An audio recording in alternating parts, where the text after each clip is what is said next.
Okay, thank you, everyone. I'll call the meeting to order. Today I'll be the chair of the committee meeting, Councillor Phil St. Jean of Picton Ward. I would like to welcome everyone to this public meeting, my fellow council members, media, and anyone who is joining us in person and electronically for this committee of the whole meeting. Today's committee meeting is happening here at Shire Hall. Today's agenda lists all of the items before committee for consideration. The recommended motions on today's agenda are shown in boldface. Copies of the agenda have been posted on our website. This meeting is being live streamed, and any participation in the meeting proceedings will become part of the public record. The recording from the meeting will be live streamed on the county's website and can be viewed by selecting live stream meetings on the bottom right of the county's homepage at thecounty.on.ca. Under agenda item 6, I will be asking for comments from the audience. Today there are no registered comments from the audience, but if anyone would like to speak at this section of the agenda present at this meeting, you are welcome to do so. Members of the public who wish to provide comments at future meetings can do so by contacting clerks at pcounty.on.ca to register. A reminder that if you participate, your name will be included in the committee minutes and form part of the public record and posted to the county's website. Any motion made at this meeting is not final until the council meeting of July 25th, 2023, at which time council may approve, amend, defer, or otherwise change the motion made by this committee. In the event of a fire, please use the applicable 2 fire exits in Shire Hall or wherever you are tuning in from. For those in Shire Hall, please mute and limit the use of cell phones. Now, can I please get a motion to confirm the agenda? Councillor Prinzen, Councillor Pennell. Thank you, Mr. Chair. Prinzen Pennell motion that the agenda for the committee of the whole meeting of June 29th, 2023 be confirmed. All in favor? That is carried. No. Disclosure of pecuniary interest and the general nature thereof. Does anyone have anything they wish to declare? Seeing none, we have no deputations. And prior to going into the presentations, I'm going to take a small liberty here. And there was something I forgot to mention Tuesday night with regards to the Picton Canada Day events. There will be a dunk tank in the park. I have volunteered. I'm looking for more volunteers. Specifically the mayor. Okay, anyways, thought I'd throw that out there, doing my civic duty to try and get more participation in Canada Day events. Okay. Okay, thank you very much for indulging me. So agenda item 5.1. regarding Sierra Planning and Management, addressing committee regarding the Parks and Recreation Master Plan, and I believe, is that John on screen? Okay, he's with us, and we have Director Lindsay at the microphone. Turn it over to you, Lisa. Okay, thank you. Through Councillor St. Jean. Pleased to have Sierra Planning and Management here today to discuss the phase that we're at with the Parks and Rec Master Plan. Sierra Planning and Management is a Toronto-based management consulting firm that was established in 2008. The company works across the country from municipalities, universities, colleges, provincial governments, and the private sector. Relevant to today's discussion, Sierra Planning and Management has developed recreation and parks master plans in Belleville, Kingston, and Napanee.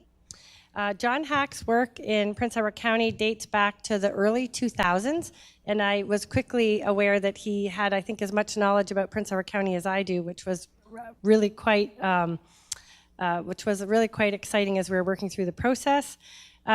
He was involved in the assessment of the wind power and other economic development matters. So without further ado, I introduce you to John Hack. Thanks for coming, John. Thank you, Lisa, and to the chair and members of council and staff and any public watching. Thanks for the opportunity to give you an update. We've done quite a lot of work, so it's exciting that we can come and give you sort of a midterm report card on the work that's been done so far. And before I go any further, I just want to offer my thanks to the staff of the county who have done yeoman's work in terms of being able to help us establish the public consultation that we've done to date. It's never a straightforward exercise. And as I go through the slides, you'll see evidence of what that has been able to harvest. So thank you for that. I'd like to share a screen. Is that something that I can do? And I can go through the slides. So I can see the share screen is green. So let me see if I can do that. And there I am. Can everyone see that okay? Yes. Great. Okay, and if you can hear me okay, so I'll just go through slide by slide, and I'll put it on presentation mode, see if that works. Even better, I hope. Okay, so just to go through it, the idea of today's discussion is this is the first time we've had the opportunity to be in front of council, and I do apologize for not being there in person. And I think from this point on, as the plan starts to come into focus, it will be important that we have in-person meetings, and so I'll make that commitment to do so. But thank you for accommodating me today virtually. So we'll go through some baseline information. We'll spend a little bit of time on the engagement activities today, which I know council will be interested in, and then the outcomes of that, and then framing the master plan in terms of the various next steps that need to be undertaken. So it's not just us. Whenever we do a recreation master plan, and we aim to provide significant value in terms of looking at all of the different aspects, both indoor and outdoor, both in terms of services and organization and finances, but also on some of the more physical aspects, we put together appropriate teams. So this group is one that we've had for a while. So although they're not on the call today, the MBTW group are based in Toronto, and they are landscape architects and urban designers, and they're actually literally across the street from us here in Leaside. And then WGD Architects, who we've worked with a lot over the years, and they specialize in arenas primarily and other sports infrastructure. So they took an observation report, condition assessment, if you like, of every one of the indoor facilities. The MBTW group undertook a full inventory and assessment of the quality, quantity, and current condition of the outdoor facilities. And myself, as project lead, I made sure that I visited everything as well. So we've had a lot of boots on the ground, and luckily we started in September of last year. So we've had quite a bit of time to be able to do this, and there is an abundance of information. And I think one of the challenges, I shouldn't say challenges, one of the aspects that we'll need to bring forward in the reporting is to keep the plan itself digestible and impactful and readable, and a vast amount of background work that is really important to keep on the files and refer to for reference as the plan is rolled out. That will probably be contained in a separate document. And there is currently the beginnings of that in an interim report that's been tabled with staff, and they're going through their review of that at present. As you can see, what we try and do is make everything about evidence. So you're not relying on the biases of consultants or previous experience elsewhere. We bring that to the fore, but we make sure that everything is data-driven, evidentiary, and I think that helps you as council to be able to receive that. So in terms of the scope, these plans, it is a parks and recreation master plan, and these plans always have soft edges, by which I mean we look at Prince Edward County, and Lisa was kind enough to compliment me on my knowledge of the county, and that comes a little bit from work, but a lot of being a tourist. And so that aspect of understanding that there is what's good for the residents, and if you plan for that, hopefully is good for tourism as well. there are some edges to this where, this should dovetail with what's being done on the tourism file for the county as a whole. And I should just say as well, we come at this as economic development professionals as well, so that our lens here is that investment in recreation facilities and services and experiences is part and parcel of the economic development equation. It's good for attraction and retention of people, businesses, entrepreneurs, and so forth. So in that context, then we're looking at everything from service delivery through to all of the indoor facilities that are recreation focused, as well as some which obviously have a cultural focus as well. The museum properties, the Mount Tabor Playhouse, and so forth. All of the active outdoor fields, as well as all of the passive networks of parks, open space, and trails. Where are we in the process? The graphic doesn't represent it; it's sort of inverse. But think of this as a pyramid, so that a lot of work is done at the base, and then you get increasingly more pointed and focused, and then ultimately you have a plan which then projects forward. So the first phase is complete. A project startup analysis and review, full background information of a full range of matters, everything from the utilization of the facilities to consideration of cost recovery and things of that nature, best practices, community consultation. There are several different points of consultation. We've completed the first of them. So that involved, and I'll show you the graphic momentarily, that involved a full range of online and in-person consultations. Phase 3 is where we're just about to launch into. So having done all of that work, that really is all of the base of that pyramid. And now we can go forward and start to chip away, mold,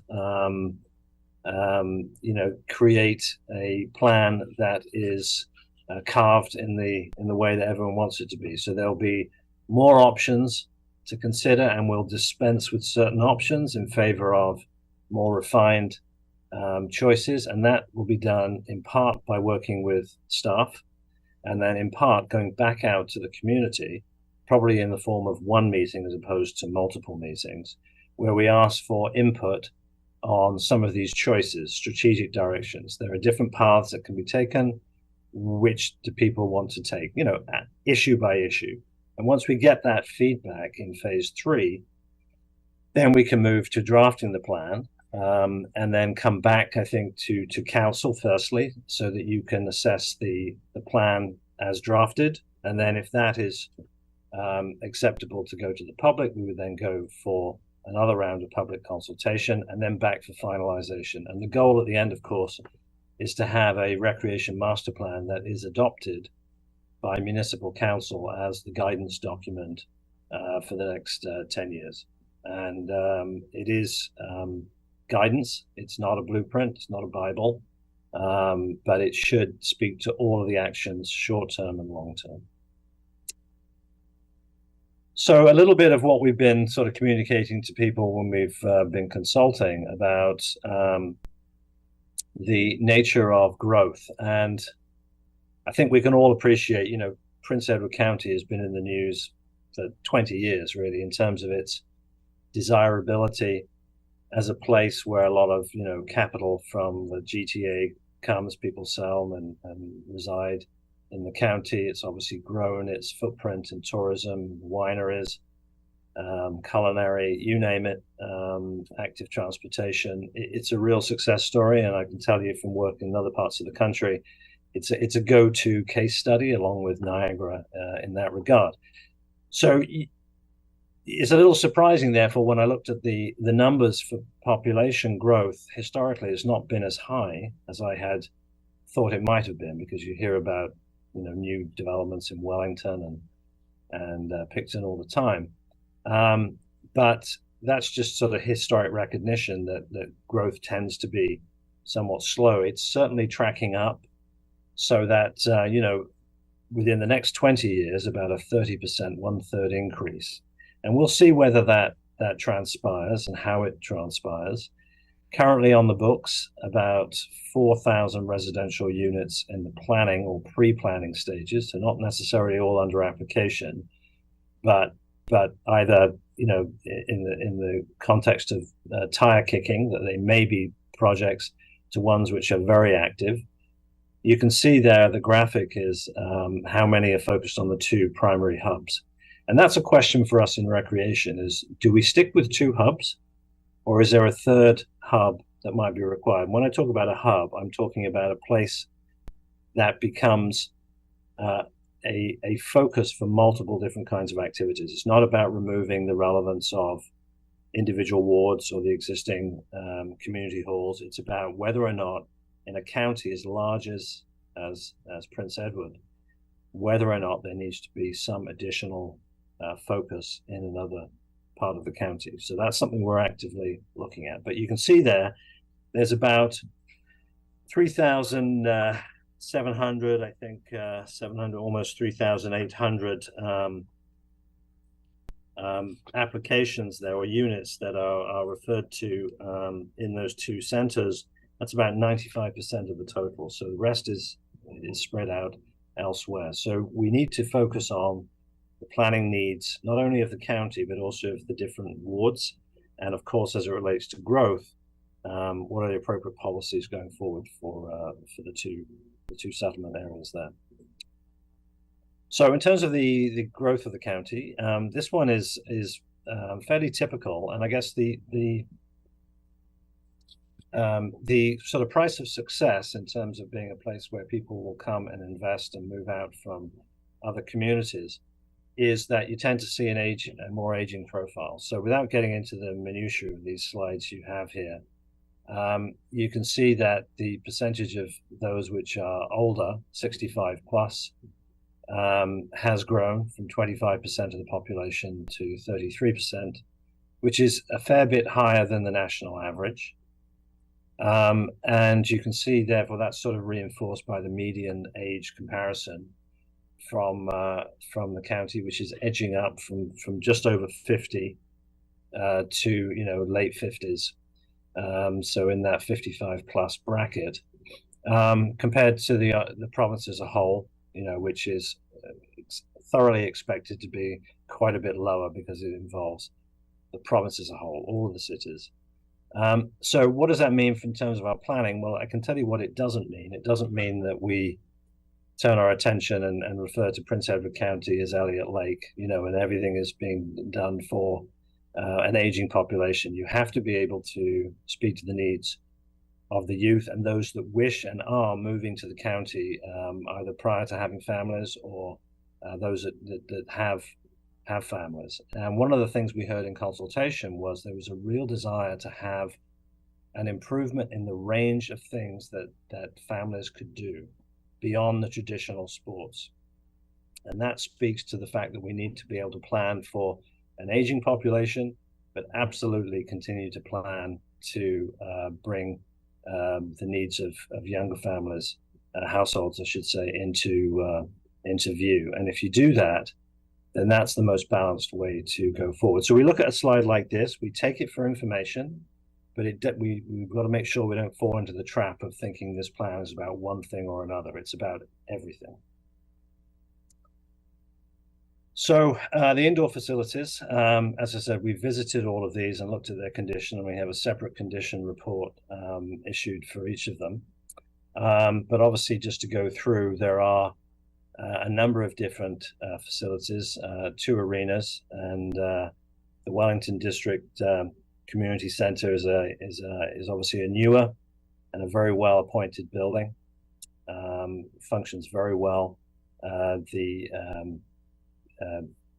Picton facility, I think, is obviously of an older variety, but that is a tremendous campus of opportunity. There needs to be work on that campus to maximize its future, I think. A number of museum properties which were great to visit, and all of the town halls, very much variation, and obviously reflects history, but there's a great variation. So there are some natural results coming out of that in terms of the functional capability of some of these community halls to take on more recreation programming compared to some which are obviously of a smaller nature and just need to have their function maintained but not expanded. And then, of course, the playhouse as well. We also look at non-municipal indoor facilities. So the 6 school gymnasiums are relevant. The experience, I'm sure, has been like many places in the province, which is, there was a generally good level of access to some of the schools by some of the community groups working directly with the schools before the pandemic. When the pandemic came along, things really, you get a very quick focus with the schools not being able to provide their gymnasia, there's nowhere to go. So one of the things that we always have in the back of our mind is a question for council, which is, should the municipality be in the business of having indoor, what we call dry use space? Because we don't like the term necessarily gymnasium or field house, because that can be developed over time as to what are the range of functions. But essentially, just for ease of purpose, call it a gymnasium. Should the municipality be in the business of building a gymnasium for itself? And then, of course, there's one indoor pool at the PFAC site. John? Yes. Typically, we have 20-minute presentations, and I know that this is going to likely take more time, so I'm going to ask council to give that extra time. How much to complete the presentation, John? How much more time do you think you'll need?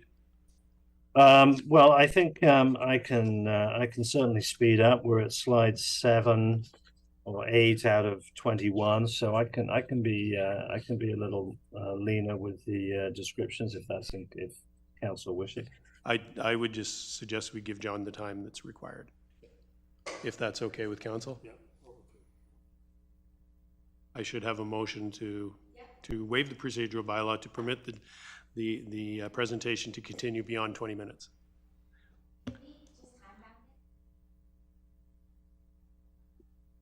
Yes, okay. Okay, 15 minutes more, John, is that fine? Yeah, that'll be fine, thanks. Well, Councillor McNaughton, seconded by Councillor Hirsch. All in favor?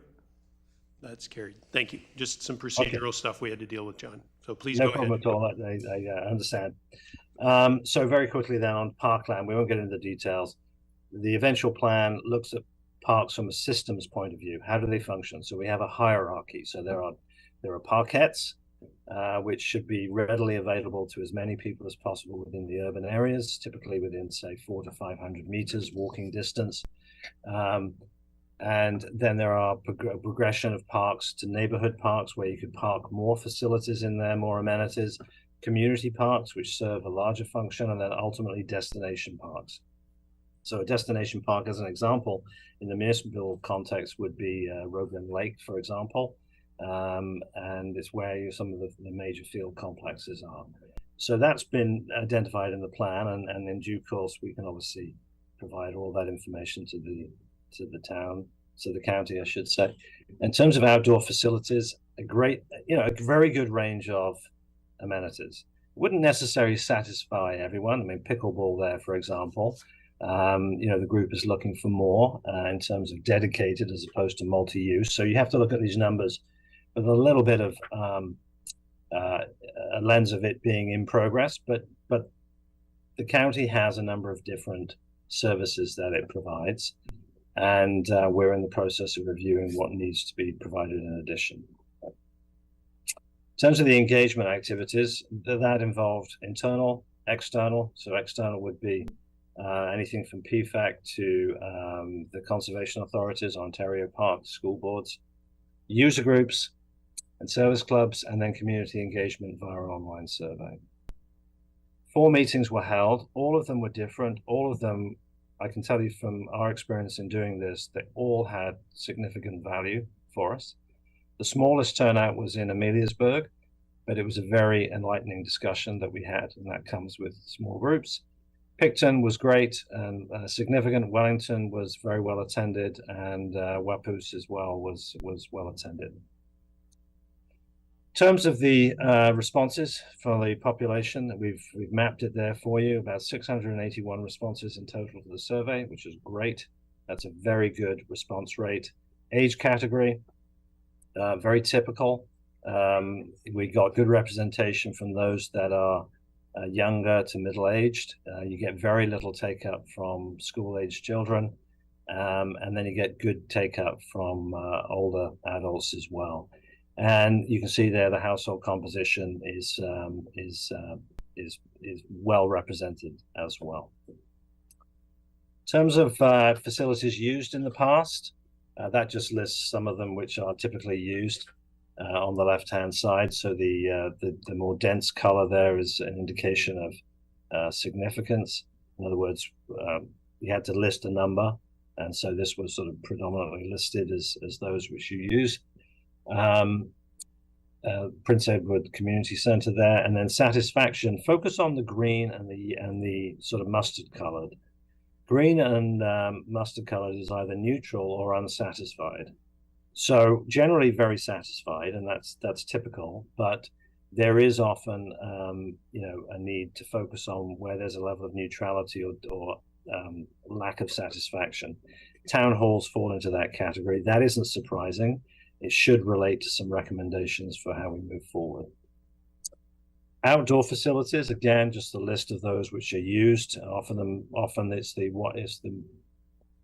outdoor spaces which are for unstructured activity as opposed to fields. Again, on the satisfaction with outdoor facilities, focus on the green and the mustard colored, and you can basically from that see that the ones which are in need of some attention, I think, are ball diamonds in terms of dealing with satisfaction, boat launches, outdoor ice rink, and sport courts as well. And that reflects who's filling out the survey. So we don't just focus on those, but we do take it as important information. And then parks and green space, again, pretty, not surprisingly, a greater level of satisfaction, I think, in those areas. Okay, in terms of looking at the future, what do people say they want? So 63% to 67% said they want new indoor recreation facilities and new outdoor facilities. If you look at the orange inverse pyramid, which is asking what additional new facilities do you think should be identified, 112 said an indoor pool. So leave that to one side for a moment. The other ones of significance: indoor pickleball courts, gymnasium, multi-use facility, and indoor play space. Those could all be identified within a single multi-use gymnasium type space. So those reinforce one another. An indoor walking track is more difficult to put in place for in a gymnasium, but not impossible. And then outdoor, you can see the domination there of respondents in terms of pickleball, and then others a little less so.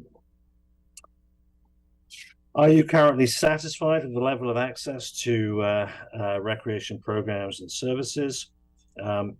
Focus there on the mustard colored.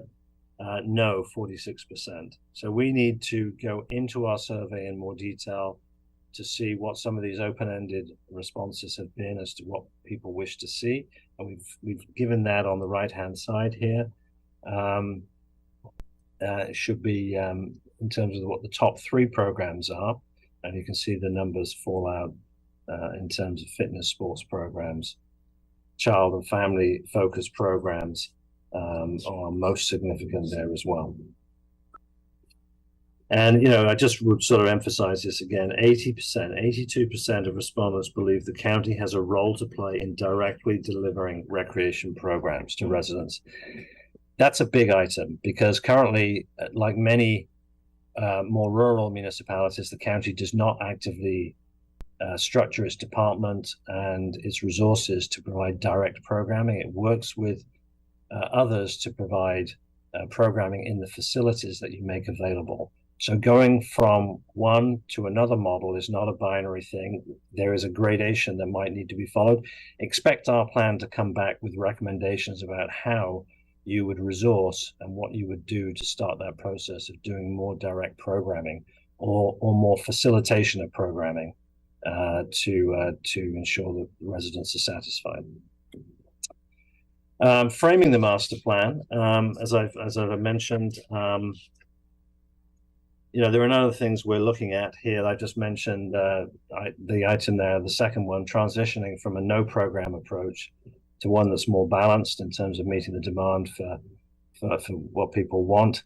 Aligning everything here with population growth and tourism for the end of the planning period, and ensuring that on the revenue side, just to focus on that for a moment,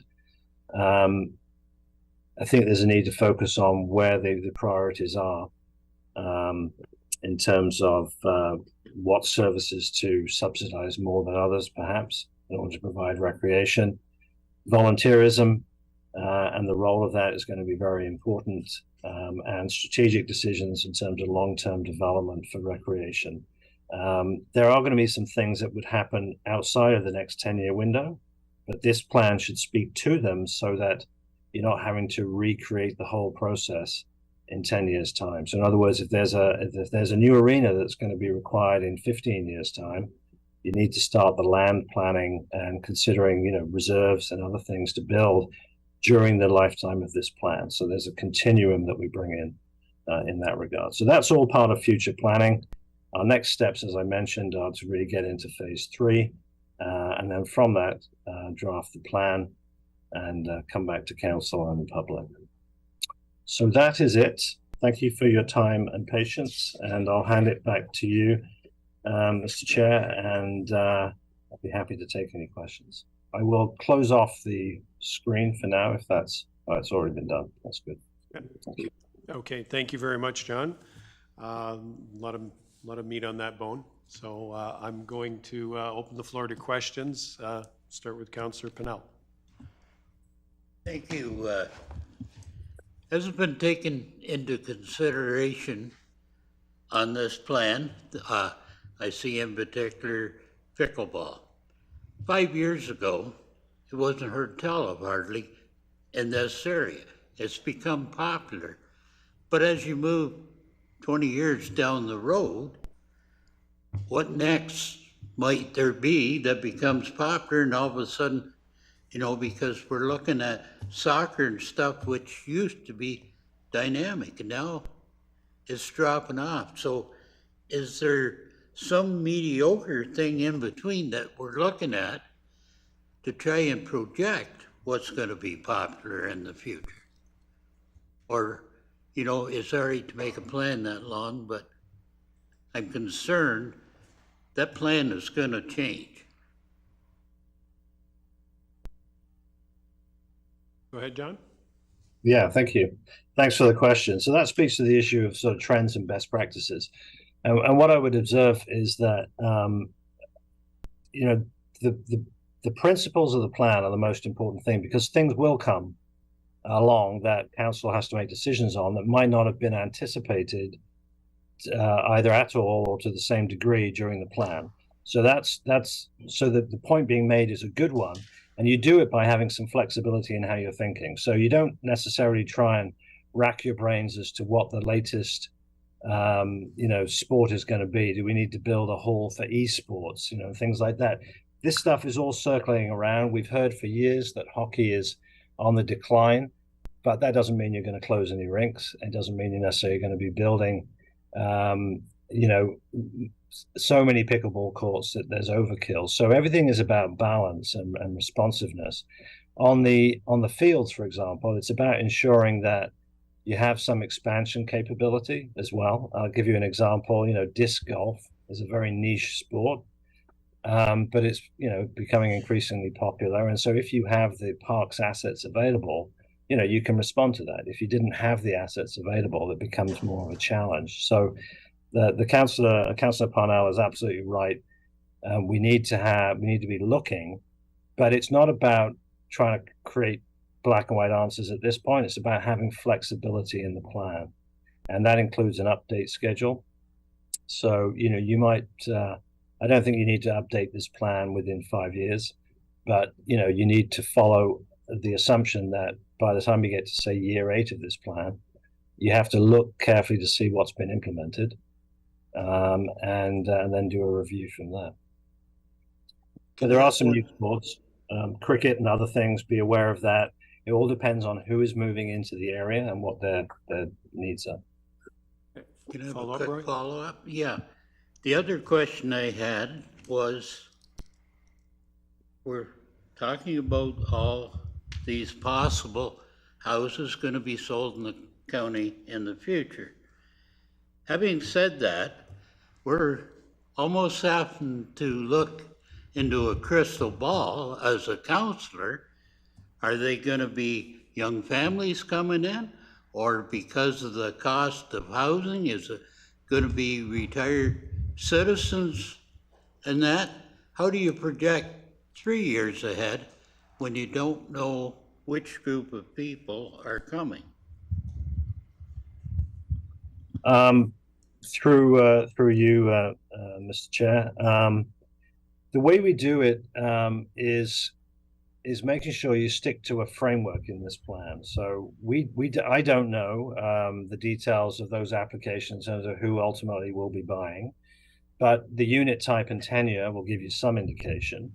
And what our job is in terms of recreation plan, firstly, as it relates to accommodating the open space needs of these new residents, is we ask questions such as, what level of parks should be dedicated versus cash in lieu, for example. So you may have a condominium that comes in, it's not able to generate a parkland dedication, so you put cash in lieu in, and then you need to look at the system, and we'll have, as I showed on screen, a hierarchy of parks, and so you can determine which parks should receive some assets going forward in terms of new development. So the plan itself will be able to accommodate both the type of development that happens, but also the pace of development.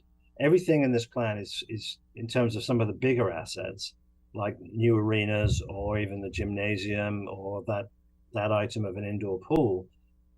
You would not build it unless the population comes, and so you monitor how that population is being accrued over time. So in other words, if development happens faster, the plan has to be implemented faster.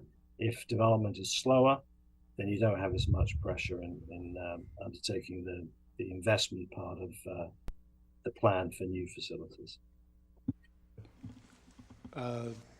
Councillor Roberts, and then Councillor Hirsch.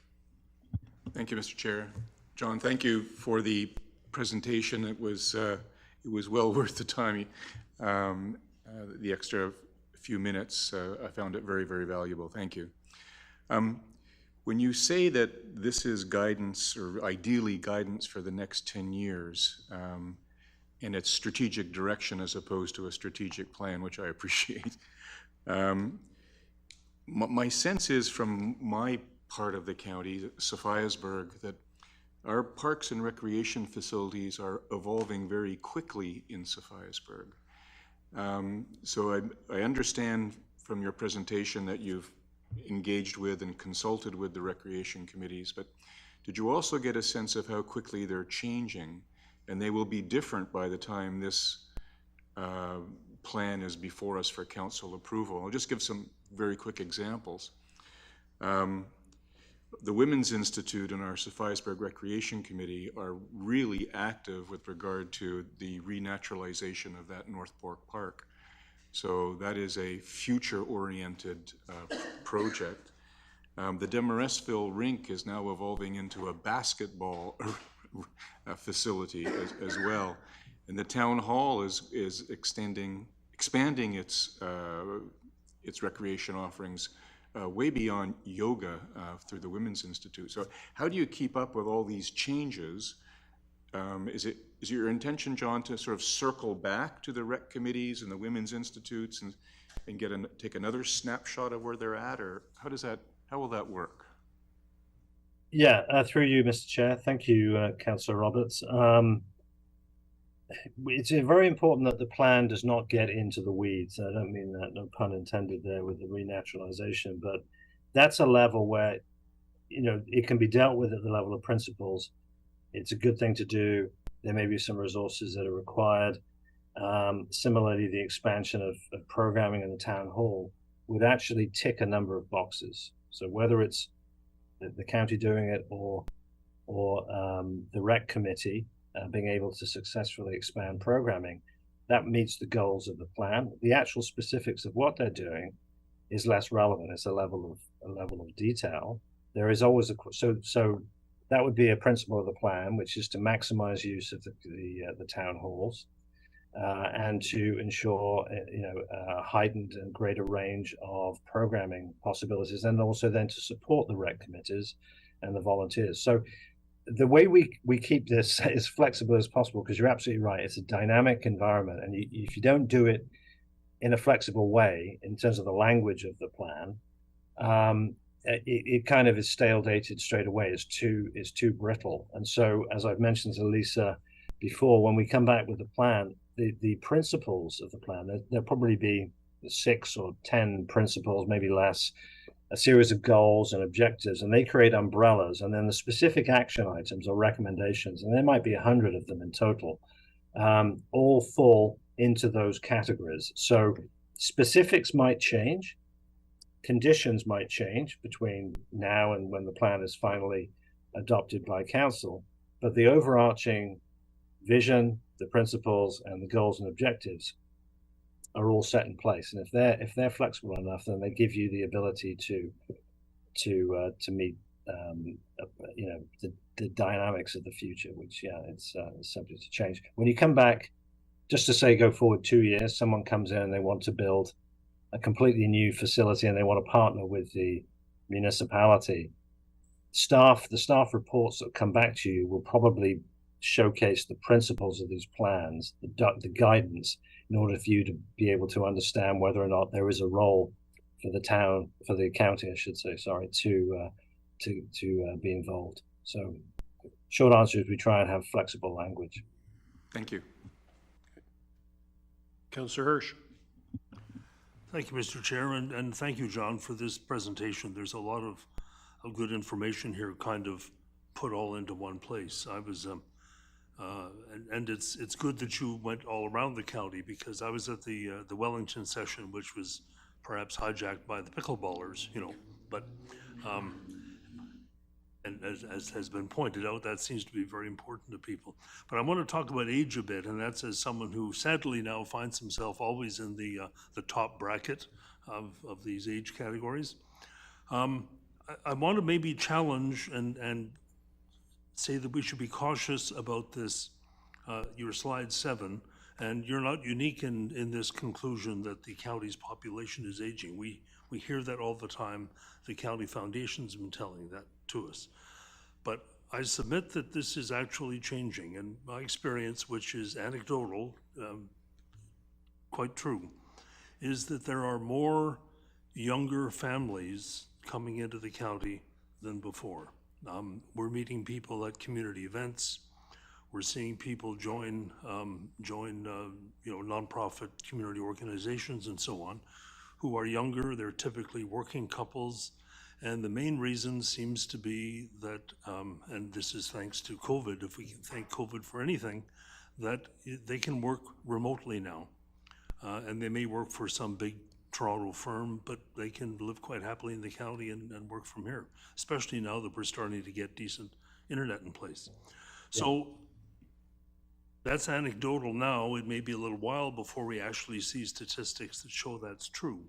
But I would just not like the plan to include that old SOP that well, we're an aging population, as some of us are aging, but there are more people coming in. And I think the new housing, my view is it will attract a larger proportion of younger families than that. So I don't know if you want to comment on how that sort of thing would affect the ultimate plan. Thank you. And thank you for that. So through you, Mr. Chair. Councillor Hirsch, thanks. I am 110% in agreement with you. And if I didn't make it clear, these are statistics that get reported, but I think the pendulum is starting to swing. And I think what I did say is that you do not want to think in terms of planning for the county like you would for Elliott Lake. It's not a retirement community. That's not the focus. And if it is, that is the wrong way to go. You need to plan for new households that are going to come in.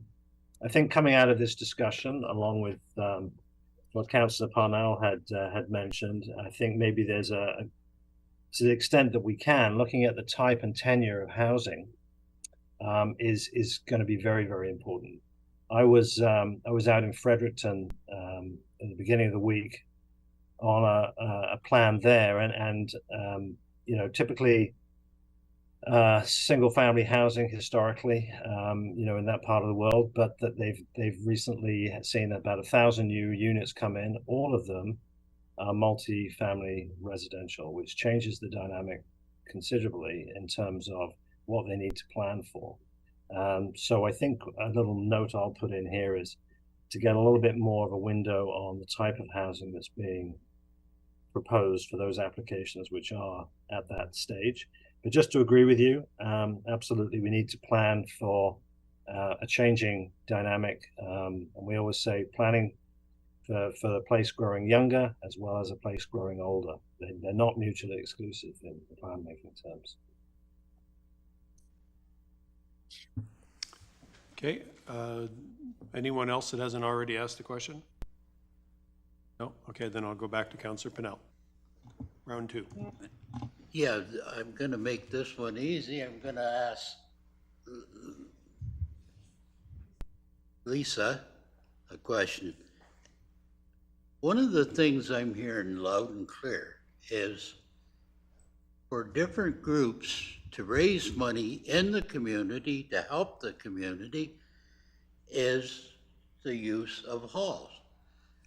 But the biggest concern is the best time to do that is on weekends, Saturday or Sunday. I'm wondering, I know you're starting to get lots installed that somebody can sit in Shire Hall or wherever and open those doors. Is it going to be possible as we get those installed that we'll be able to rent the halls out on weekends, which brings more money to the municipality, or a community group raising money that goes back to the community to be able to use those halls? Do you think that's going to help? Because I think it is a big problem now. Okay, Director Lindsay? Okay. Through the chair to Councillor Pennell. So really great question, and there's a little bit of an operational plan behind the automated door entries. We currently are a 7-day-a-week operation in place right now. The challenge is for the last-minute bookings. Because we are a unionized environment and have to give adequate time for part-time employees to be able to be booked to get to halls. That's one of our current little stumbling block is the short notice bookings, the bookings that come in on a Friday, and we have to give that 48 hours notice usually to a part-time employee. The automated door entry system will certainly increase those last-minute bookings, but recreation and community facilities is a 7-day-a-week operation currently, but that should have an increase for sure. Just a quick follow-up. Sure. I hear what you say, but I know in particular there's a pancake breakfast taking place. And sometimes you get the wrong side of the story, but I was told that the group tried to book it and they were basically saying, well, our staff don't work on holiday. But by putting it through the recreation. Councillor Pennell, you're kind of going down a path that is operational as opposed to specific to what's being presented. So could you ask that question of Director Lindsay offline so that we can stick to the agenda? Through your chair, Unless I Lisa have has a through your quick chair, I answer. have one quick comment that does make it a little bit easier. Sure. Truthfully, through operating costs, there are some stats where we do close our operation. And that's certainly something we can look at. We try to run a really lean operation and set certain days where facilities are closed due to stat pay. We can look at being more of a fulsome 365 operation and can certainly come forward with budget operations that can look at that. That's really what that particular inquiry is about. Thanks. Okay, thank you. Any further questions? Okay, I do have one for John, as it relates to the public consultation that has occurred recently. And I have a clear understanding of what Councillor Hirsch was talking about, and I think there is a little bit of prognostication that has to happen following the current trend lines as opposed to focusing on the past trend lines. So there was mention about, as John said, recent changes in the demographics of people who are moving here and living here for the various reasons. Was did any of the consultation include outreach to the real estate companies, because they have firsthand, I'll call it first contact with people who are interested in coming to our community, and of course final contact with them as they physically move here. So was there any consultation with them? Do you anticipate further consultation specifically with that group? And then as well, further consultation with the community to maybe offset some of the, I'll say, the extreme interests in certain forms of recreation? Thank you for the question. No, we haven't reached out to realtors. We do obviously want to get beyond. We don't want to do that and receive well-intentioned anecdotes from particular realtors. So what we've seen in a few other communities is there may be economic development may have started the process of collating some of that information because they're interested as well to know who is coming. So I'm not sure we have, I have to check with my colleague, I'm not sure we would have necessarily spoken to the economic development officer. And I apologize if we have, but I'm not aware of it. But that might be something to look at as well, because there may be a bit more of a sort of a time series or a bit more meat on the observation of who's coming and why. I think we can get an answer for you on that, which does give us a sense of trends. I would just have to give it a little bit of thought as the best way to do it, without it being anecdotal. So if you leave it with me, I'll take that away and we'll come up with a way to find out. Thank you very much, John. Yeah, absolutely. We want this to be fact-based, not just based on people's opinions. So anyways, Councillor McNaughton. Thank you.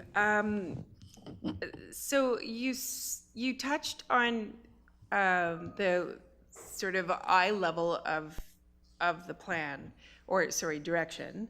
I'm just wondering if you can illustrate a little how much detail the plan would be you'll anticipate the plan to be. So I'm just not sure what we're looking at as a final product when we actually have a plan in hand, or pardon me, direction in hand, and whether that's going to go into detail like specific recommendations for specific recreational areas, or are we going to be looking at, developing new recreational areas in this location, and that sort of thing. Yes, very fair question. So through you, Mr. Chair.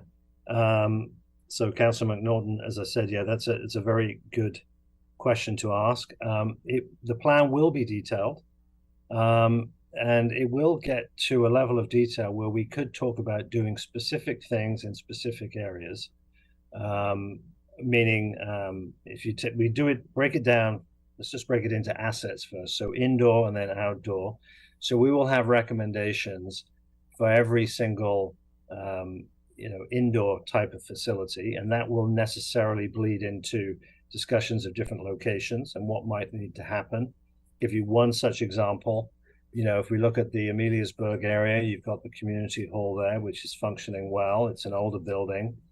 I don't think we would be necessarily expanding that building, but that area around Roebelin Lake and the ball diamonds, etc., that's one where we would be calling for a level of master planning to go in and perhaps redesign and improve that space and make it more of a potential multi-season activity space. If you look at all the other levels of service, we'll get into that. If you take indoor aquatics as an example, we will provide a fair amount of detail on what we think, notwithstanding the public's commentary, it was the single largest item. We will provide a level of intel and choices and information about the implications of either staying with PFAC in terms of the subsidy support with that versus moving to maybe an eventual development down the road, and we'll give an indication of the timeline, that sort of thing. So it can get quite detailed, and our challenge will actually be to make sure that the recommendations are clearly identified within that all of these sections that we develop. But and then on services, we'll get into organization in terms of cost recovery, and if we think there are things that need to change. So it will be fairly detailed. I would, if anyone is interested, there are a number of plans that we've written which are available online. The most obvious one is next door in Belleville, and that's available on the website as well. And this would be comparable to those in sort of level of detail? Yeah, it is. It's today's discussion is really about giving you an indication and hopefully a reassurance that the first tranche of consultation and data gathering has been undertaken and gives us a base for going forward. The second phase is to develop the plan itself, and there is a background report that has been produced which is extremely detailed. And as I said, the real challenge is making sure that the ultimate plan is readable. So there probably will be two documents. One is the detail necessary to support the recommendations, and the other one is the recommendations themselves, which just to make sure everyone is clear, can be site specific. They can be system wide as well in terms of some of our statements. It all depends on the particular item we're talking about. What we're not going to be doing is doing any kind of design work or going in and saying change the lighting here in this building, or doing anything which requires the next level of detail to come along. And just very quickly. One more, yeah. Okay, thank you. Very quickly, do those plans that you've cited, for example, Belleville, or I believe Kingston is one of yours also, if we regard those, do they have accessibility built in or environmental factors built into those plans that we'll be able to sort of look at as an example? Just very quickly. Yeah, so again, they're not designs, right? They are, so we have done a review of all of the buildings, and we've given an indication of whether or not they currently are accessible or what the challenges are for accessibility.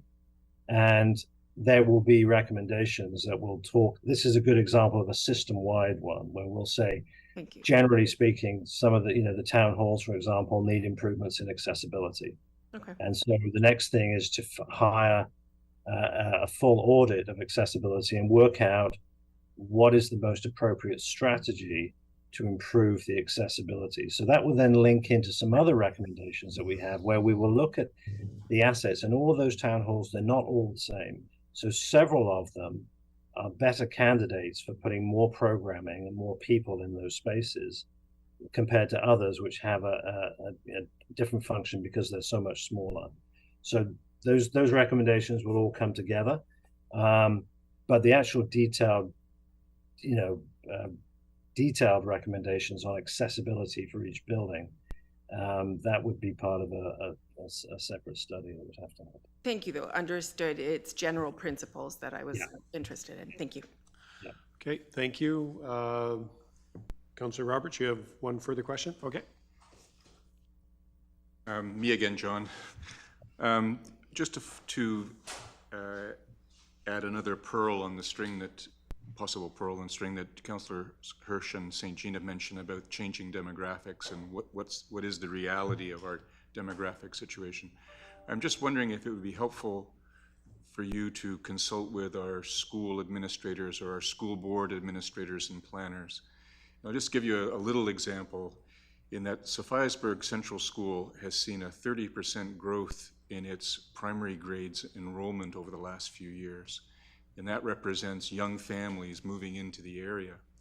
And that growth is so rapid that there are now members of the Sophiasburg community that are looking at a private school for primary grades because of the size of class enrollment and the budget restrictions that face the public school system. So I'm just saying there is something going on about young families and school enrollment which indicates a changing demographic. Yes, and thank you for the question. It may be that we have some of that. We have had consultations with the district school board. I'll have to look and speak to my colleague as to the outcome of that, and then we'll make sure that we do. So I've taken some notes here. I think there's an interest on the part of council to understand not only what the census is telling us, but what actively on the ground some of these other data points might be indicating as well. So we'll double down and make sure we get some answers on that. Okay. I'll ask one more time. Any further questions? No? Okay, could I have Councillor Branderhorst? Yeah, sorry. Okay, thank you, Mr. Chair. Just a quick question on, I was just thinking about, and my ward is kind of an interesting one because we don't actually have a lot of natural space or park land for people to use. So a lot of people revert back to using school board land. And I know that there was talks about trying to not use it. However, then rec committees were crossing over into the gymnasiums, and is there a way that we can better connect with the idea of the school board, and that we can maybe become more fluent or use resources to better support each other? Or is there, so then we're not rebuilding facilities but maybe improving some to make more accessibility specifically towards more rural communities where it doesn't make sense to build a whole new outdoor tennis court, but there is one at the school, or a better basketball diamond or a baseball diamond, sorry. Yeah, through you, Mr. Chair, absolutely, Councillor. That is the way to go. It's through partnership, and having a specific project to deal with. Because often, we can talk in general terms about partnerships, but it's not going to happen unless there's a specific issue or a project. So if there is a project, be it a tennis court or access to a playground or some other kind of project that can be that anchor or that focus for better cost sharing, effectively putting resources in, we will be all for it, and I can assure you that the plan will support that. What we probably need to do is just make sure that we understand where there are a couple of those kinds of projects, because we can then try and identify those as things that could happen early on. Thank you. So I'm going to ask for mover and seconder the motion as written on the agenda. Councillor Roberts, seconded by Councillor Branderhorst.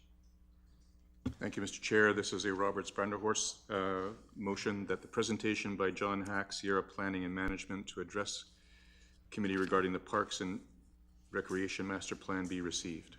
Okay. All in favor? That is carried. Thank you. Okay, so we are now at agenda item 6, comments from the audience on this agenda. Is there anyone virtually or in the room that wishes to speak with regards to anything on the agenda? No? Okay. We shall move on to item, I think you could tell I was asking you, Monica. Okay. We're happy to have you here.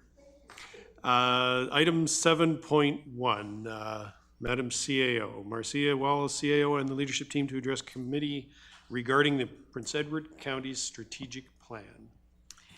Now, I do have a small comment. In order to keep us on track and focused, is the word that I was given by the clerk. There are 5 pillars to our 10-year community plan, and there are a number of presenters, each of whom will be presenting at least a portion of each pillar. So we'll deal with one pillar at a time, presentation, question and answer, and then following each pillar, if there are amendments that members of council wish to put forward, we will, the chair will accept them at that point, pillar by pillar. And hopefully that's clear to everybody so that we're moving forward instead of jumping back and forth all the time. So Madam CAO, the floor is yours. Thank you very much, Chair. And thank you to Council. Hopefully, this will be the final substantive conversation we have on the strategic plan. I think everyone's aware that the last term of Council, we didn't get to this stage of strategic planning. We had the broad categories, but we didn't get down to specific objectives and metrics, with the pandemic sort of getting in the way there. And so as staff, we're excited to have gotten to this place early in this term of council. The intention is that today's conversation will finalize the wording of the strategic objectives and the metrics. Any changes or amendments that you wish to make, as the chair outlined, will support wording for that for each of the pillars as we move through them. And then the plan will be that we come back to the July 25th council meeting with a completely finished, done strategic plan for you to endorse, and then we will begin to implement. I'm going to walk you through this presentation. We've set it up as a presentation as opposed to a report to make it easier to have an engaging conversation around it. I'm going to ask directors from our team to, and some of the management staff to come up and speak to different elements. I would just remind you that no one objective is ever implemented by a single department, but we think this might be a useful way to have a subject matter expert at the podium to entertain questions or possible amendment language, and so that's why we're going to walk it through this way. Last thing I'd say is that we took, this is from your strategic planning workshop that we had offsite at the Wellington Arena a month ago, and the priorities that you set as a group in that conversation. Then we went back and looked at the community plan, the 10-year community plan you've endorsed, and tried to make sure that your 4-year strategic plan is rowing in the same direction as the 10-year community plan in terms of not having left anything behind. And then we also looked in some cases you were very specific about a measurable, in other cases you were less specific. So staff have looked through that and added some content to make sure that there's something measurable in every category and that it's something we think we can measure. So we're not taking a position on any of these priorities. This is your plan, but we believe that as drafted, we can implement this plan. And so today's conversation is not about how we will achieve this plan or how we would implement it, although I expect we may drift a little in that area so you can understand if you have questions. But really, this is this the right stuff to be measured? So if the adage that what gets measured gets done is relevant, this is about you setting the tone for what gets measured. So just by way of reminder for those in the public, I'm holding the wand. I don't know what I'm doing. It worked over there. Okay. When I stood at the podium 2 nights ago, it worked fine. Okay, excellent. So this is just a reminder for those in the audience and for council. These are, when we talk about the pillars, these are the pillars. We've tried to think about a relative balance of a number of objectives in each of those pillars, which is something you're going to want to consider. We're assuming that you're seeing all of these as sort of important and relevant, but you may find that some are more relevant than others, and that might change the way you think about the number of objectives and what we bring forward. Next slide. I'm sorry, I could do it if it works. Is it working? Yeah. You know, I was holding it upside down. I was holding it upside down. That's so bad. Okay, so the first priority is me. Oh, there you are. Thanks, Emily. Through the chair to committee. So the first priority, council priority, is around customer service, improve response times and focus on residents' needs. And so a goal that could be under this priority would be to review and improve response time standards across all service areas before the end of the term of council.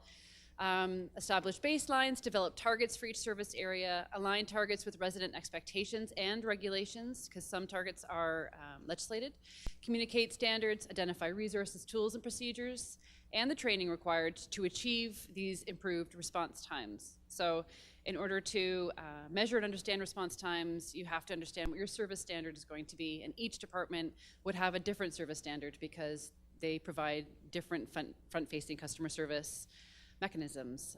Some of the ways that you could measure this would be creating targets for each of those service areas, and then once you have those baseline, as they call it, in place, you can start to measure the percentage of inquiries that meet the response time that you have set for that department. You can also find out from residents how they feel about response time. Has it improved? Are we responding in the way that you want us to?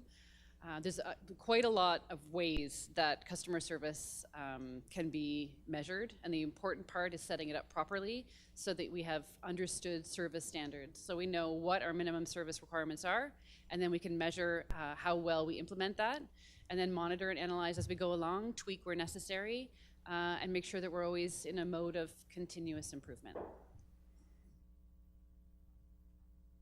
Any questions?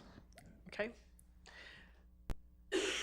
The next metric is Aaron. Through the chair, this also focuses on customer service. So this focus of the slide is on improving customer service by improving response times and focusing on residents' needs. So when we say improve response times, it could be an inquiry, it could be a concern, it could be a service request related to a work order. So we'd keep track of that. And in terms of focusing on the residents' needs, it means actively listening to the residents. It means meeting with the residents, listening to their feedback, listening to their concerns. In terms of some of the goals or metrics that we'd keep track of, would ensure a high-performance municipal workforce that is well-trained, well-informed, and adequately resourced to meet both residents and internal stakeholders' expectations or service standards. And as Director Cowan has mentioned, how is this going to be measured, and how do we measure success?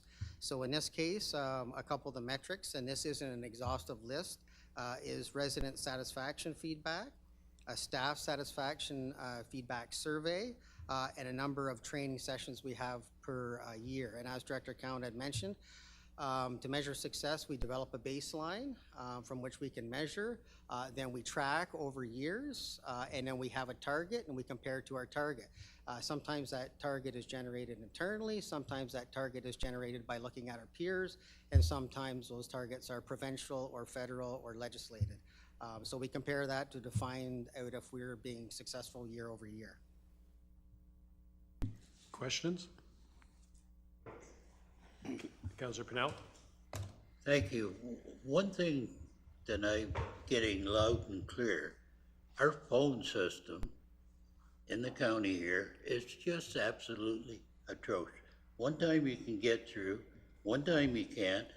I talked to the girls downstairs and they are having a lot of problems. Is there any chance that as we go ahead with a program like this, we could look at how we could fix that phone system so they're not pulling their hair out trying to deal with it?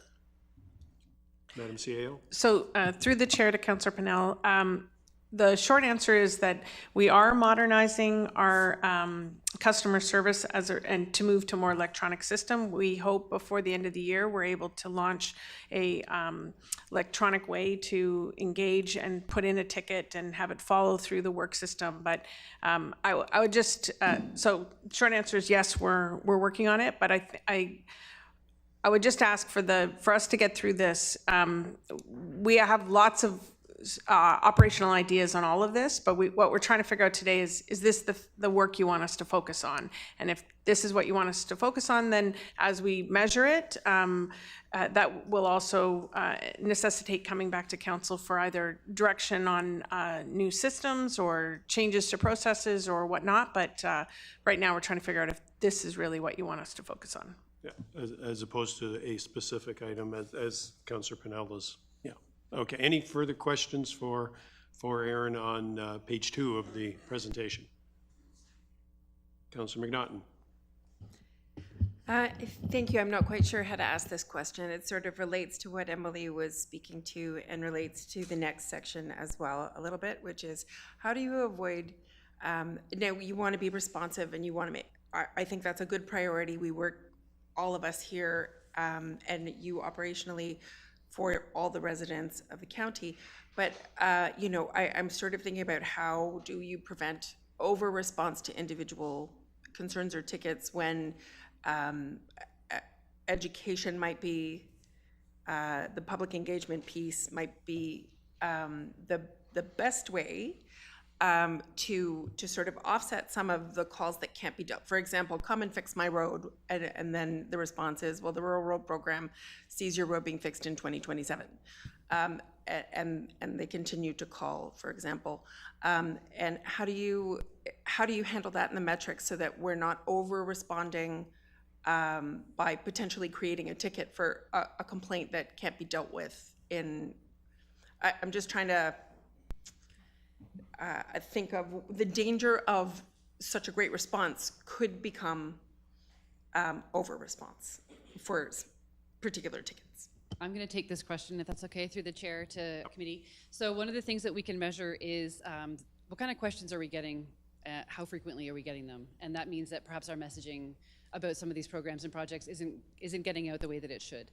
So not only do we look at our response time, we look at the content and the qualitative aspects of the calls and complaints and emails that we might be receiving, so that we can understand we need to communicate better about these roads programs so that people understand the method of it, and at least we can direct people to where to find information about that in the future, and so how we can deal with frequently asked questions in better ways so that we're not spending all of our time answering the same question over and over again. That's terrific. Thank you very much. Okay. Any further?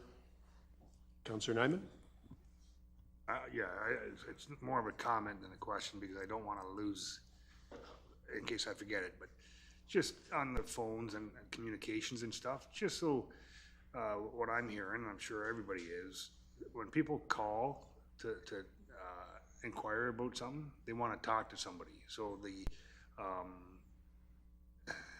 more electronic things that you're trying to get is going to drive people crazy again, because when they call, they want to talk to somebody, a person on that other end of the phone, not a computer or something else. So just something to bear in mind. Even if you don't go ahead with this, that's something we should be looking at. Okay. Okay. Any further questions specific to page 2 of the presentation?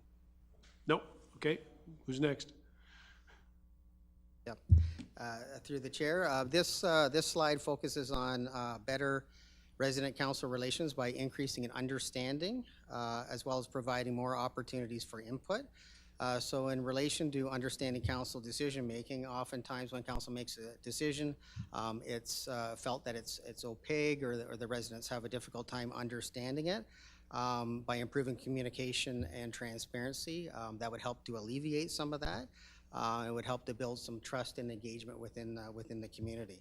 Now, in terms of providing more opportunities for input, that gives them meaningful opportunities to provide opportunities for public consultations, surveys, community forums, and this can be done through any number of different departments, probably specifically through Emily's department. And it's actively seeking and considering residents' opinions just in a general sense so that you can make more informed decisions. The communicating budgeting constraints, I'll leave to Director Carter. How are we going to measure success, and what is our goal? So our goal is to increase resident participation in formal democratic process, elections, meeting attendance, deputations, and commenting. And how will this be measured? And then how will success be measured? So voter turnout, online viewership of municipal meetings, attendance at municipal meetings, and number of deputations and comments.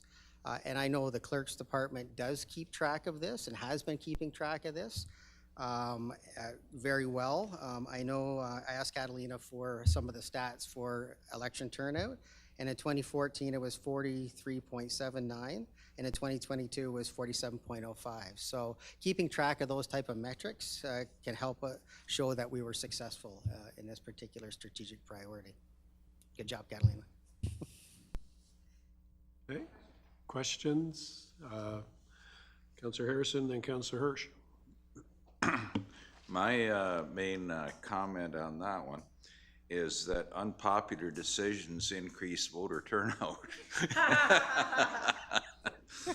Thank Yeah. Yeah. Okay, questions, please, although comments can be humorous. Councillor Hirsch. Thank you, Mr. Chair.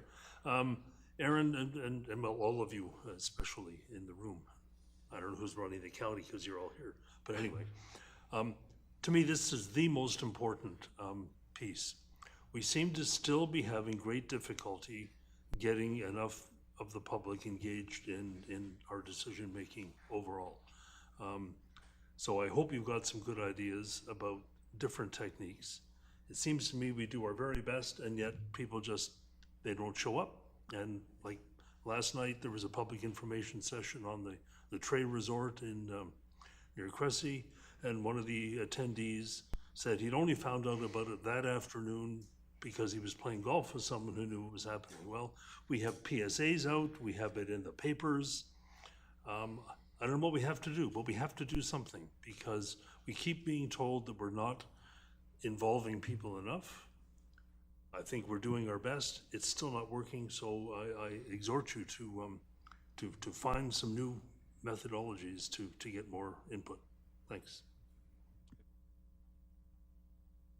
Okay, so we move on to the next page. Thank you. Next one is me. So this is, I'm speaking to this one, although these are all corporate, I should mention. This is about resident council relations and foster a better understanding of how and why council makes decisions, provide more opportunities for input and better communicate budgeting constraints, as were the last couple of slides. So the goal that you see here is along the lines of what Councillor Hirsch was just saying, increase residents' understanding of municipal service levels, the budgeting process, and county business through tactics such as welcoming resources for new residents who come to the county, FAQs, maybe simplified staff report templates that make it easier for laymen, as you might say, to understand what the report is trying to convey to you.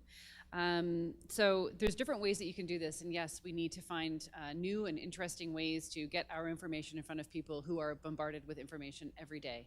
And we can put it in front of them, but how do we make them read it? So it's a huge task. Some of the things that we could do is do public intercepts where we're out on the street, we're out in I don't know, Demarest-ville, and we're talking to people as they walk or drive past and ask a couple of questions. I mean, it almost gets to the point where that's the kind of thing that you need to do. I was doing some research, and one suggestion was to hit the streets and measure the percentage of residents who can explain how the budget process works, which I think would be very, very interesting study. And then would we know if they were right or not? I would like to think that we would, but it's, you know, that's where we're starting from. What do you know now? What do you understand now? What is it that, you know, that it's harder for people to understand? And so it's going to take some time to set up a way of making this work, a plan, and then we will implement it.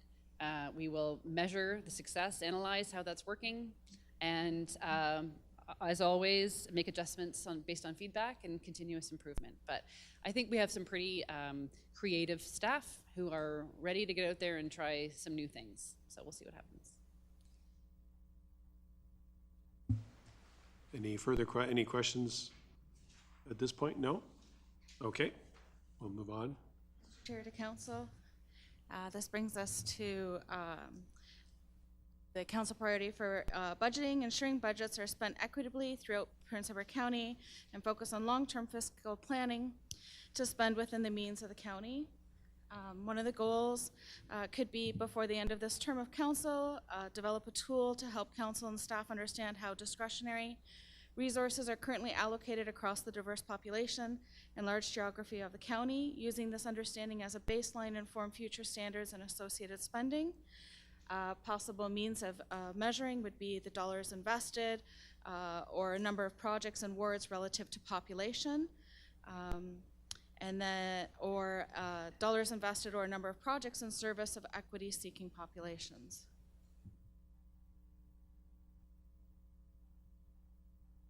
Questions? No? Okay.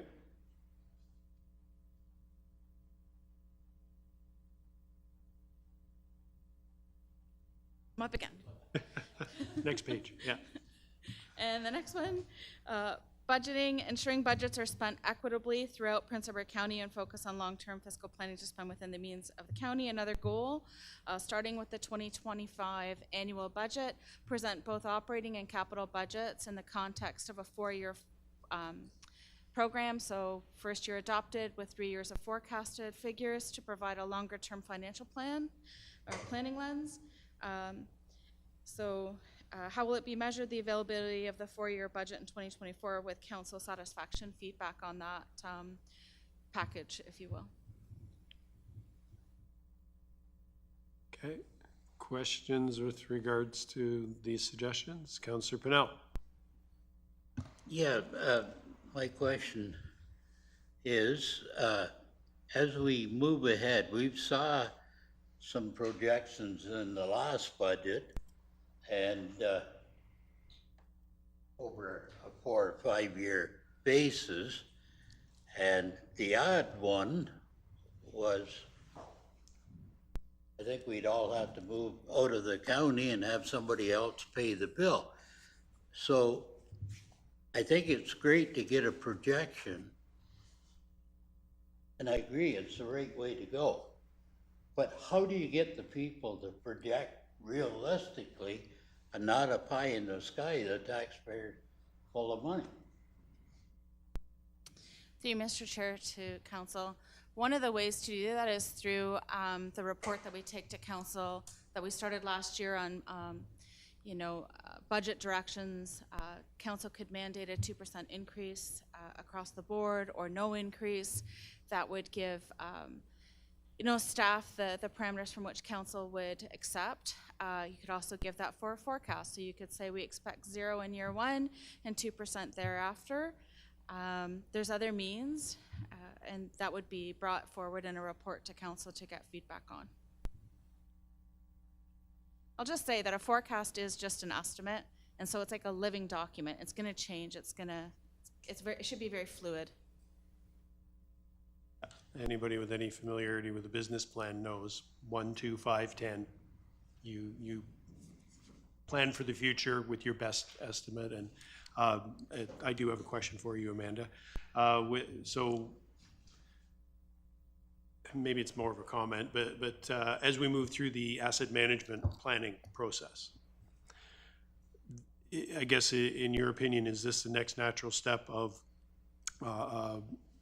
or will it be a part of that asset management plan moving forward? The 4-year projection, I'll call it. You see them as working together, I believe, right? They definitely all intersect, for sure. It's like a giant puzzle, if you will. So all of our studies inform the budget or our finances in some way. So it's taking all those plans and putting them into the budget and forecasting appropriately. Again, it's fluid, and things do change. Madam CEO? I would just augment the director's comments in that as councils make some decisions on different classes of our asset plan, so right now our asset management plan is primarily roads and water, wastewater, but as we start to add parks and buildings and IT and the other areas, and we have real plans for each of those areas, it will get more and more firm in terms of those out-year forecasts. And to Councillor Pennell's point, it will be less random looking in terms of expectations for out years, because they will be those 4-year plans will be reflecting what's already been approved in asset management plans. Yep. So we're just not there yet, which is why in some areas it's a bit bumpier. But as we get better at asset management planning and expand it across our service offerings, that will become more predictable. Yeah, and that was has been my understanding, and I'm very much in support of 4-year planning with budgeting. So, anyways, anybody else have any questions with regards to Councillor Harrison? Yes. Whoops. Yes, I think you have probably the most difficult task of all in Shire Hall, and And I've thought about bringing a motion forward to change the name of your department to Mission Impossible. But anyway, thanks for all the hard work you do, that's all I say. Okay. Thank you. Next page, please. Next one is Aaron McNichol. Through the chair to council. So this slide highlights council operations, which is to promote a collaborative council working environment and streamline decision-making by focusing limited staff resources on core priorities. Collaboration being one of the key words, so effective decision-making requires collaboration, it requires communication, mutual respect, a shared sense of purpose as well, and that leads to better decisions overall. In terms of core priorities, to speed up decision-making, it's crucial to prioritize limited staff resources in key areas. So we're identifying and focusing certain priorities, and then we allocate them effectively and efficiently and economically. The goal is to increase transparency of the Integrity Commissioner. So the use of the Municipal Integrity Commissioner plays a vital role in ensuring ethical conduct and maintaining public trust. So we aim to increase transparency around activities of the Integrity Commissioner. How are we going to measure success in relation to that? We'll track and report on a number of public inquiries and formal investigations conducted by the Integrity Commissioner. This metric reflects the level of engagement and scrutiny the public expects as a matter of ethical conduct. I'm open for questions. Okay, not seeing any questions. Oh, sorry. Just a quick one. When the report comes back, will you be bringing forward or indicating the number of and the costs associated with the Integrity Commissioner, so we have an idea of where we are, how much it does cost? Is that part of our agreement? Can we do that, Madam Clerk? Through the chair to the mayor, currently we would have to seek permission to ensure that we can make public the funds.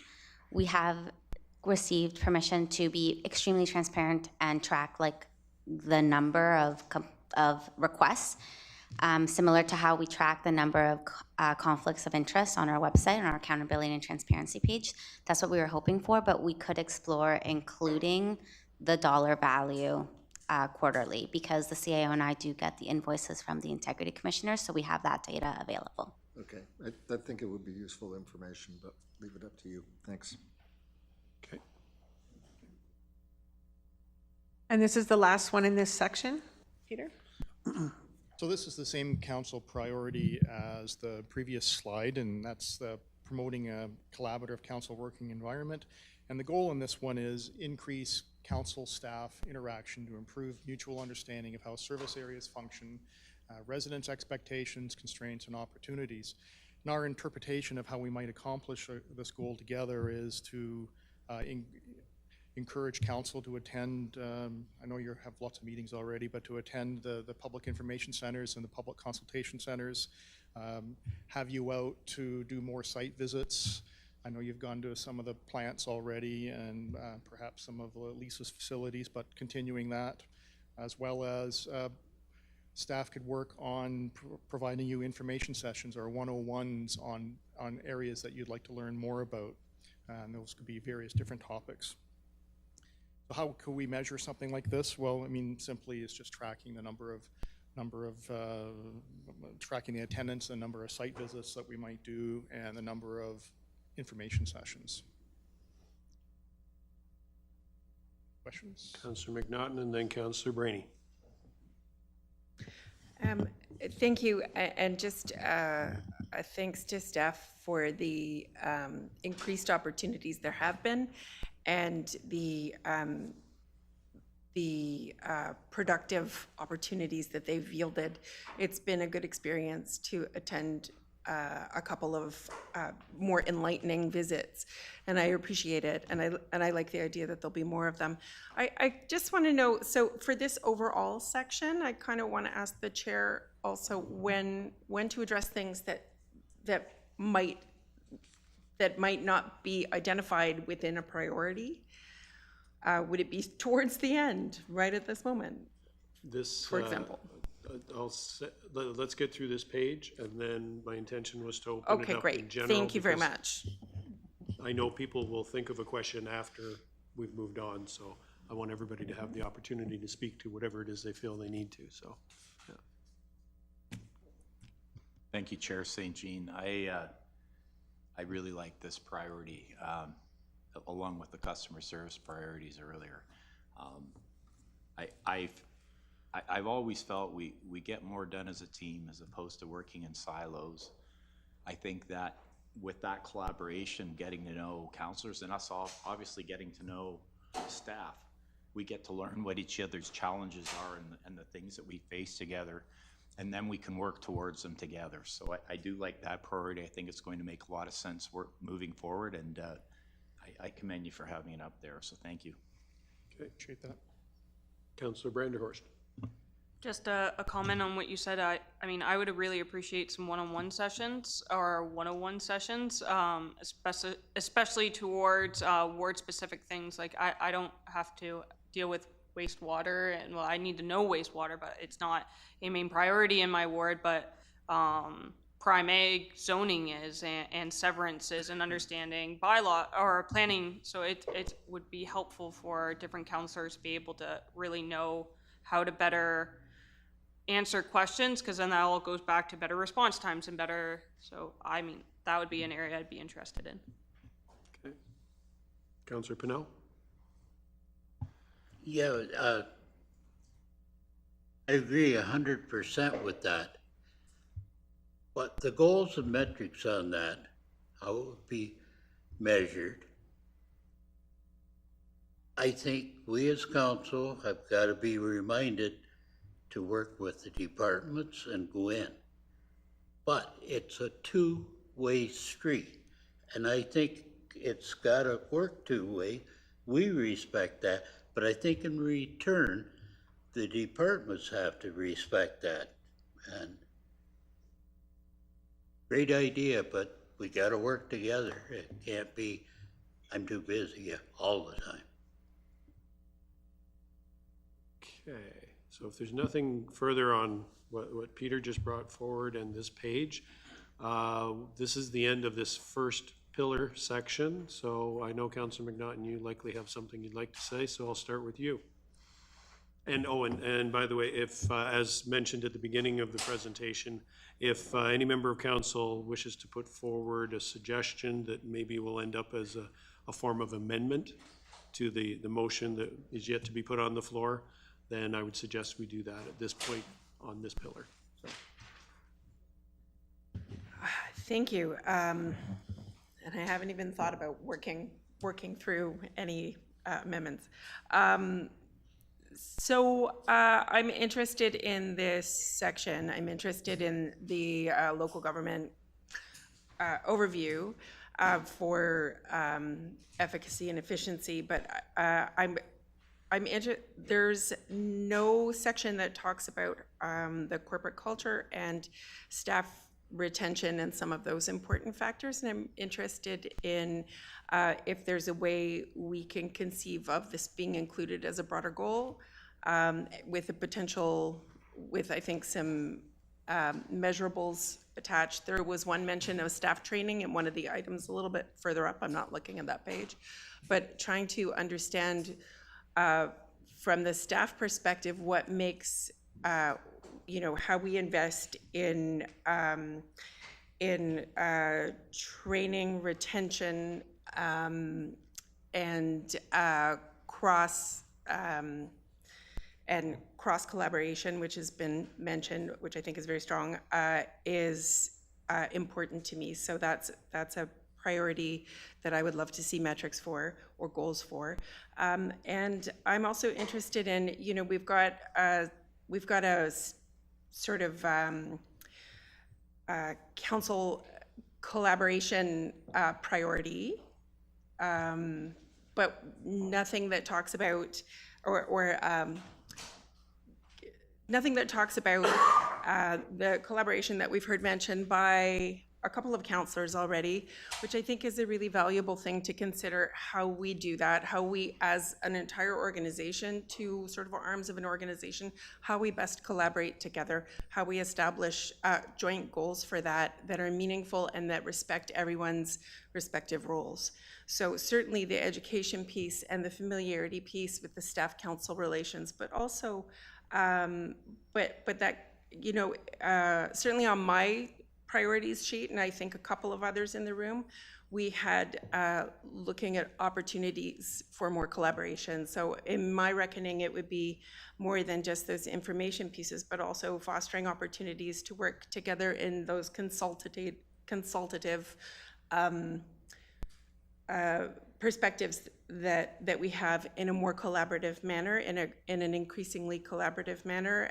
We're all sort of separate arms of the same team, serving the public together. And the more we're able to sort of build that understanding and common trust from the get-go, I think leads to better outcomes and more respectful pathways that help us all together on the same page implement our community's goals. So that's another one I would be interested in seeing. Okay.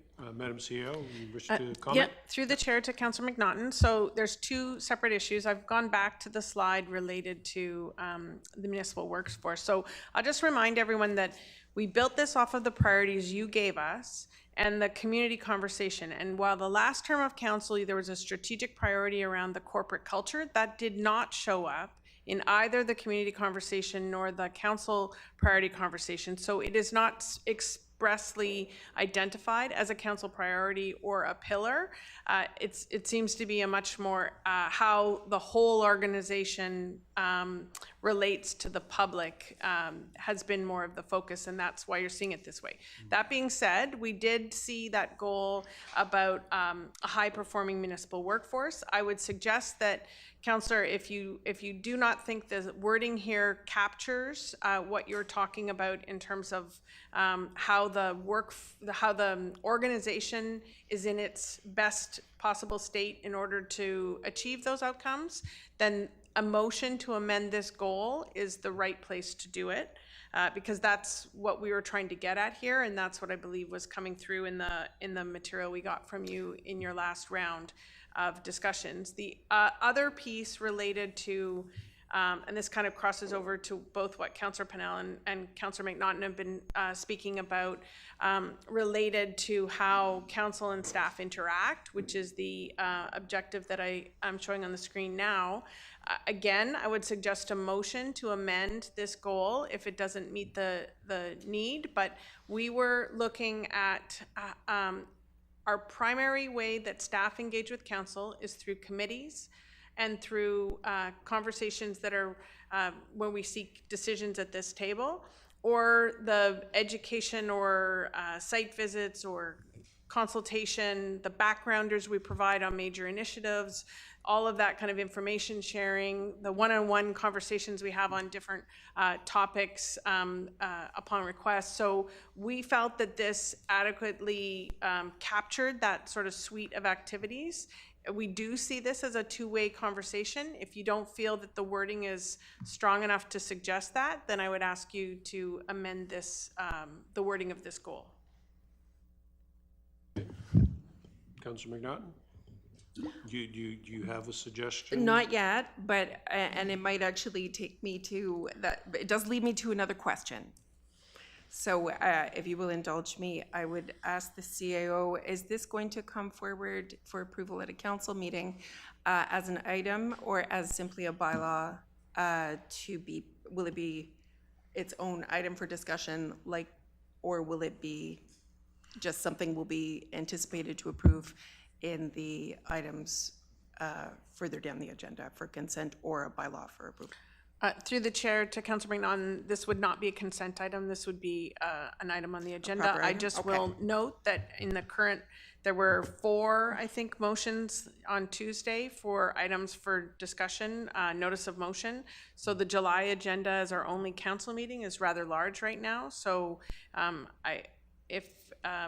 we're really hoping that the substantive part of the debate and discussion happens now so that we can make any changes required and bring that in with minimal changes given, or else I think that it won't fit in that meeting. Okay. Councillor Nyman. Thank you, Mr. Chair. I guess we should have had 2 council meetings in July, but that's, that's another matter. So I have a question. We're talking about basically the culture or the environment. I think that was the question. But if you put that into here, how does that, how are we going to look at that? Because to me, in order to do something like that, it needs to be an outside. And as much as I don't like consultants, you know, but that's the only way you're going to get an objective view of things is by having an outside person come in to do that. So that's how we're going to look at it. Madam CEO? So the measure related to the municipal organization, which I now have back on the screen, it refers to a staff satisfaction feedback survey. And there are external agencies that do an unbiased third-party survey of your staff, engagement survey.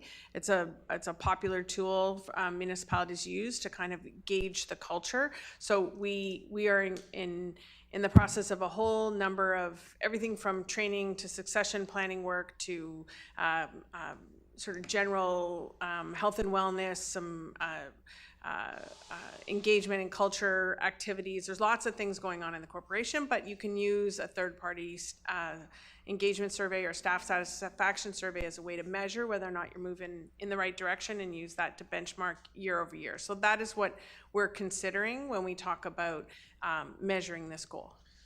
A quick follow-up. Yep. So that all that information would be collected by the third party. They would go through it, but would they have the conversations with employees or the whole council or whoever? I guess what you're trying to address. So is there personal interaction also? So through the chair to Councillor Nyman, it's not an investigation, it's a survey. So typically what is used by municipalities, there's several different tools. They tend to be electronic, some involve focus groups. There's different price points, but there's a lot of tools out there to help you engage. Normally, some anonymous ability to provide comment in a simple, easy way is what generates the most results. But it's not deep interviews or it's not an investigation of staff or the culture from that perspective. Sure. Yeah, a small one. No, and I'm not insinuating it's an investigation, but I think, you know, what I was trying to get at is you have those surveys and that's good, but at some point is there that personal interaction too? Because, you know, that's where there's no investigation, but you're trying to judge what is the culture of your workplace or of, you know, interactions with council and staff, or, you know, just an overview of everything is what it is. So through the chair to Councillor Nyman, I would say, as with all these metrics, you have to walk before you run. So we don't collect this data currently. in the tenure I've been here, we've never had an engagement survey. So you collect engagement survey information, then you see what it tells you, and then you decide what next steps you need to take, whether you need to do a deeper dive in a particular area or with a different methodology. But I think what we're proposing as a metric here is that we've never measured this before, so let's measure it and see what we get. And then, and with all of these goals and metrics, the idea is we'd report back annually on how we did, what we're hearing as an organization, and then council could direct further action coming out of that. Okay. Mayor Ferguson, followed by Councillor Roberts, and then Councillor Brainy. Thank you, Mr. Chair. Just a couple of points on the slide that mentions focus limited staff resources on core priorities. I just want to remind everybody here, we ask a lot of our staff, and during you know, any given council meeting, we can add a motion here or a motion there that invariably leads to more and more work, and we have to be mindful that we keep piling on. So I ask that, I think we're all mindful of that, but we continue to be mindful of it, because the more we pile on, the less we're going to be able to focus on the, you know, the interactions. We'll see what Councillor McNaughton is proposing perhaps on the 25th. The other thing is there are plenty of opportunities for staff interaction, and I think it's really important that if we as council members, any of us, agree that we're going to participate in a meeting or a workshop or a site visit, as was mentioned earlier, we actually attend.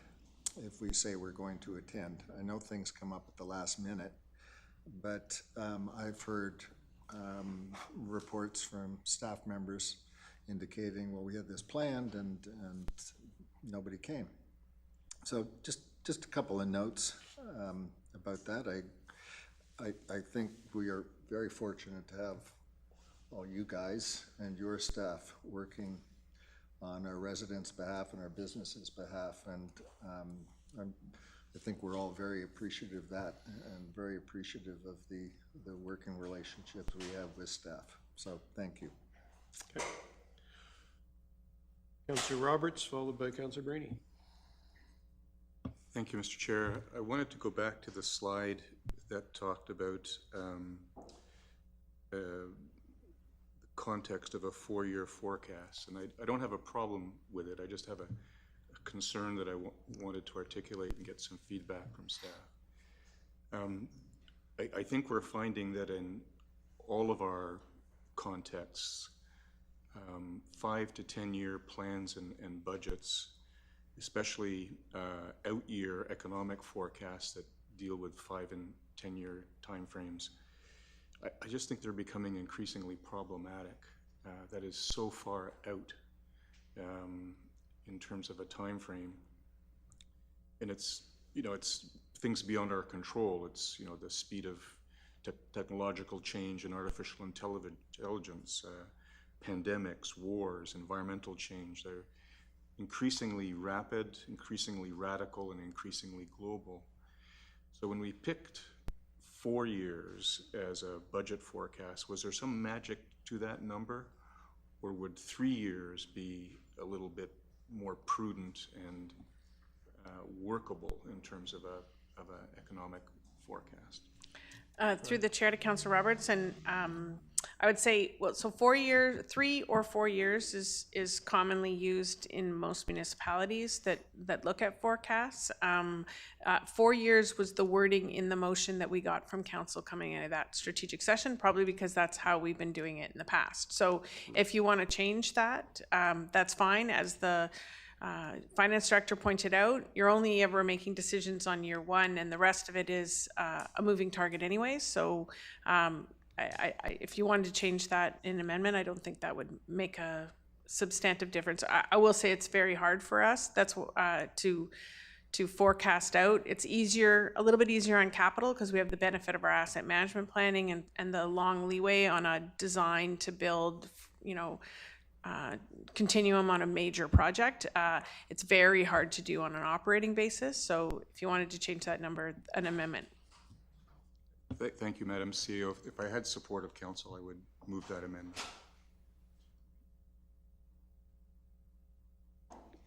I'll second that. I was going to say you need a seconder, Councillor Hirsch. So the direction that you're giving here, can it be, pull it into a motion? Okay, is that sufficient?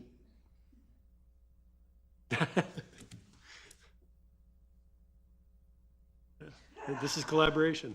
We're good? Okay. Any questions or comments on that motion from Councillor Robertson Hirsch? No? Okay, I'll call that. Oh, sorry, Councillor Harrison. Yeah, the only comment I'd make, I'm maybe a bit old school, but I like the 1 year budgeting part of the thing, because I even like to know where I've been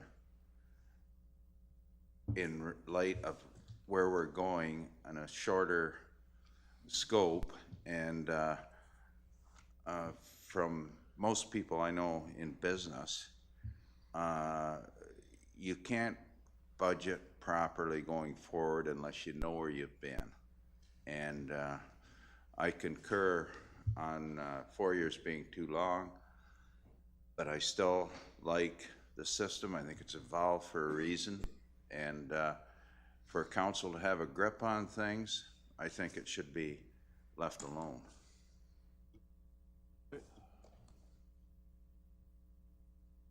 Nothing further. I'll call the motion. All in favor? Please hold your hands up. Looks like I'm going to have to count this one. 1, 2, 3, 4, 5, 6, 7. 7. That carries. Councillor Rainey. Thank you, Mr. Chair. I just wanted to go back to the first slide on customer service response times. Just wanted to say I agree with Marcia that this is an endeavor that we're striving towards, and because it is a priority, but I also agree with her that we have to start somewhere. And due to the fact that it is a priority and we're going to look at this from all angles, I have a great deal of faith that we will get there together. So I like your approach to this. I think let's start somewhere with collaboration and figure out how we can solve that. But it's kind of territory that there's a lot of angles to this to try to make it perfect, and I think by starting somewhere is a good way forward, and we'll just see where it ends up. Okay, so if there's nothing further on the first pillar, we are at 2:58, so I'm going to call a recess until 2:10 or 3:10, sorry, and then we'll jump into the next pillar. So.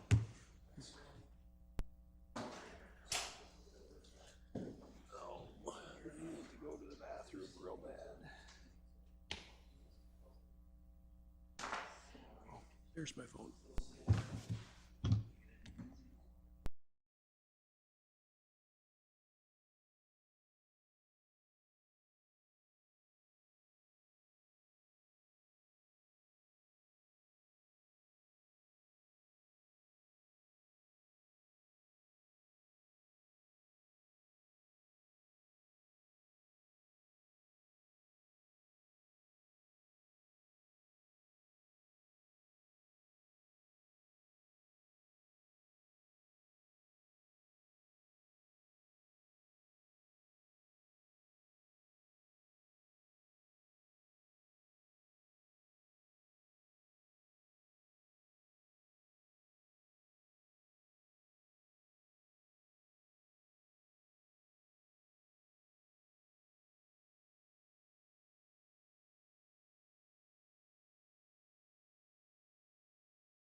I do know that Councillor Prinzen stated that he needs to leave at 3:30. So I'm going to make a very slight adjustment to how we are doing this. I know there's a lot here.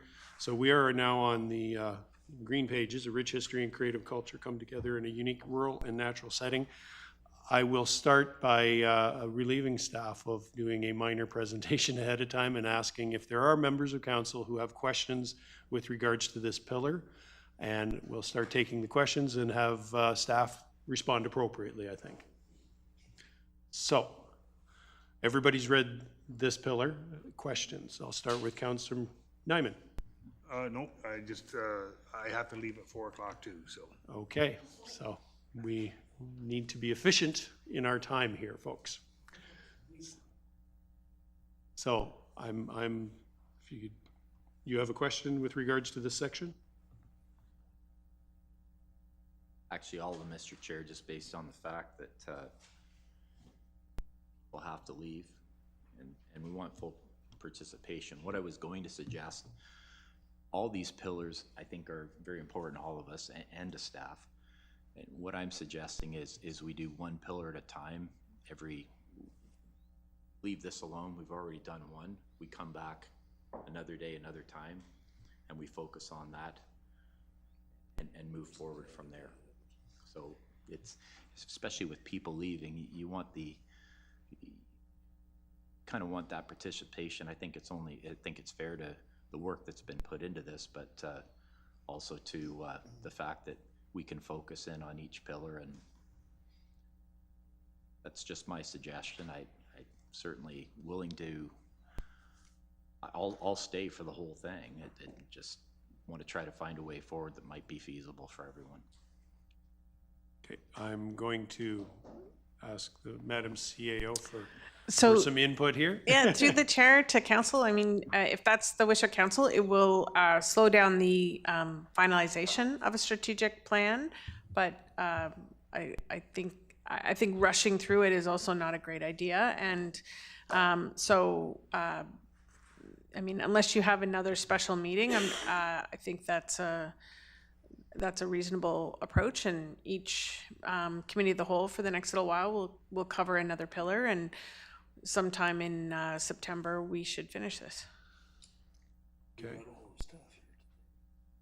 Yeah, Councillor Hirsch just whispered in my ear that, despite that, we do have all of our staff present.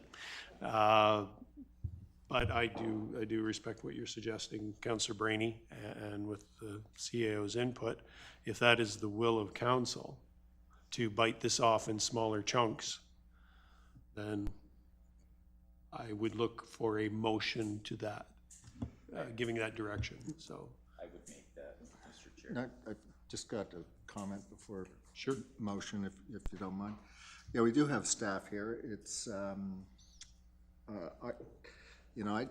I don't think we should push this off an awful long time. We're talking about the marriage, as it were, of staff and council resources, and you've got staff here to present. So I'd like to keep going today as long as we can. I don't think we're going to logically get through all of it today, but I think to enable staff to begin the work is important, and we shouldn't push this off too long. So if it's also the will of council, I can call a special meeting in July prior to the next council meeting. It won't be next week, or in July, and maybe one in August, whatever. But I don't think this should be dragged out. A lot of work's gone into it, a lot of thought and consideration. So that's my thought. We keep going today, and I can call a special meeting to continue. If I could make one further suggestion, that we complete this particular section that's upcoming, and for me it's pertinent to the report that we just received with regards to the Recreation Master Plan. This section is about recreation, heritage, and culture. So my personal opinion is I'd like to get through this section, and then let's consider the next special meeting, or however, as the mayor has just suggested, if I could, but then I would entertain your motion or direction. Would it be better as direction, or do you actually need a motion, Madam Clerk? Through the chair, clear direction via motion would be perfect. Okay, then Councillor Brainy, your motion, if you would agree to continuing with just this one section, and then the rest of it we'll deal with as suggested. Yes, I think that makes perfect sense. I'm fine with that. The suggestion in the motion that I'm putting forward isn't to try to extend this or prolong this, as the mayor said. I'm just trying to find a way forward so that everybody can participate. Yes. And I think that this is probably a good idea, but I'm more than happy to go through this section. I think maybe the timing of having full participation when we do it will be through that. So. Okay, and then the balance referred to future meetings. Correct. Okay, so if that's the motion, I'm not sure if you have that clear understanding. Yes, and I will come to you, Councillor Pennell. Through the chair. Councillor Harrison seconded. So would we be doing a special meeting in the summer sometime? Or adding them to already scheduled? Okay. So could it be that the strategic plan sessions be completed a few pillars at a time through the summer? Via, like, we don't need to necessarily spell out when the special meetings will be, but we'll communicate those to the public. At the call of the mayor. Yeah. So, but it is the intention to take the rest of this at a special meeting? Okay. Of the RH&C section, yeah. So, okay. So I have a motion on the floor. Question with regards to the motion, Councillor Pennell? Yeah. My thought is right now, we've got several people not here. We've got a councillor that's got to leave in about 10 minutes. I believe we should shut it down here and go through it when everybody's here, rather than not being here, we come back and all the questions come back again. And I just don't feel it's fair to our fellow councillors to move ahead, even with one section, until as many as possible can be here. Okay, all right, point taken. We do have a motion on the floor, so I'm just gonna call the motion and we'll see where it goes. Before we do that, I'm also in favor. We only have a few slides of this. Let's get through this section, and that's then what I'm getting at. Then if it's the will of council, then we'll call it a day and reconvene whenever it's convenient. Okay, so the motion is to refer the balance of the strat plan session, with the exception of the recreation, heritage, and culture, to a meeting at the call of the mayor. I'll call that motion. All in favor? That's carried. So we'll continue on with this section, and then we'll adjourn. So, with regards to that, so we are now at Lisa might as well be at the ready. So the first page, does anyone have any questions specific to this pillar, more particularly this page? May go rather quickly here, folks. So I have Councillor Pennell and then Councillor McNaughton.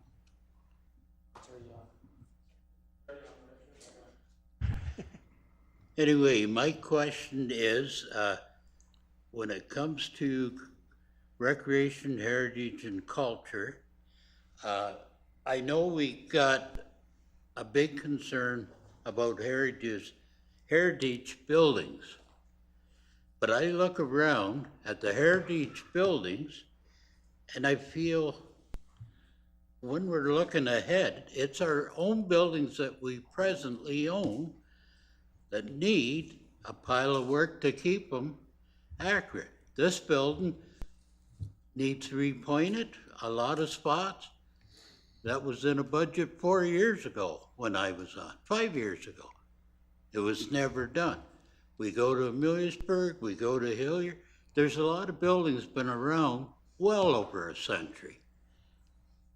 I believe, and maybe the intent is to do that, that if we're looking at heritage, we start looking at what we own before we start telling somebody else what they should or shouldn't be doing with their building. If we can't keep ours up.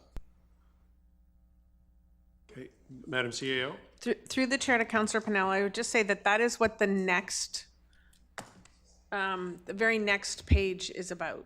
How we take care of our own buildings and invest in them to be active heritage and cultural spaces, with the metric being about how they're used and designated. We could add more about the investment or improvements, measuring the improvements put into those heritage properties, but that is the intent of that goal.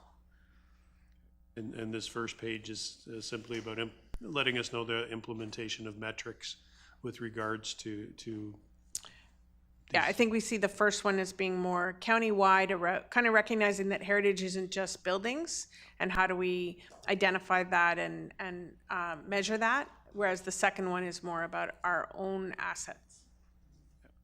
Okay. Through the Lindsay, chair, we have some really great metrics up there, and so I think we can move to the next slide to answer the question. Our arts policy and our heritage mapping are going to be able to provide us with some very clear metrics moving forward on how we're doing in those areas. Councillor Pennell, excellent question, and certainly the facility condition assessment that's coming forward to be able to determine our deficiencies and our life cycle implementations that need to be in place. We also do now have a dedicated full-time heritage maintenance a staff person on with the physical properties. Certainly we have under-resourced those areas over the years, but I do believe the facility condition assessment and even the results through the full-time employee are going to start to see those metrics that you're looking for in terms of activation of heritage sites. The Crystal Palace also through the capital process is a key indicator that we're starting to move in that direction. Okay. Councillor McNaughton. Thank you. So in this section that covers, so because of the phrasing, unique rural and natural setting, I just want to know if within the ideas of, I don't know if this applies to recreation as much as it does land use. So you might not be the person who wants to speak to that, but I'm just wondering if this is the location to talk about sort of the agricultural, the culture of agriculture and protecting that within this area, if there should be some sort of phrasing for a priority on protecting the agricultural nature of the community, or if something's already thought of as far as, you know, with specifics. You did mention CAO Wallace that early in the meeting that you had that staff had lots of ideas about how to implement all of these or how to, and I'm wondering, is that where this fits? Okay, Madam CEO. Through the chair to Councillor McNaughton, I think that would be an amendment to add a goal related to the protection of agricultural, I mean, we'd have to work on some wording, but I don't think it is expressly stated. It didn't come from anything from the first workshop, but I see the connection here, and we'd have to think about how that could be measured. But if you want to put a motion forward to add a goal, I think that's where it would fit. Okay, thank you. When do you think you'll do that? At the next session? I can save Give them everybody to some the time? next session and work on some wording in the meantime. Okay, all right, I agree with that. Anything further? So we kind of worked into the second page. Any questions or comments with regards to the following goals and metrics on page 3? Director Lindsay. I just would, through the chair, like to just acknowledge that the activation of the museum sites and many different types of cultural activities, different to what you've previously seen, is also going to be a measure that can be coming forward annually in how we're meeting that goal.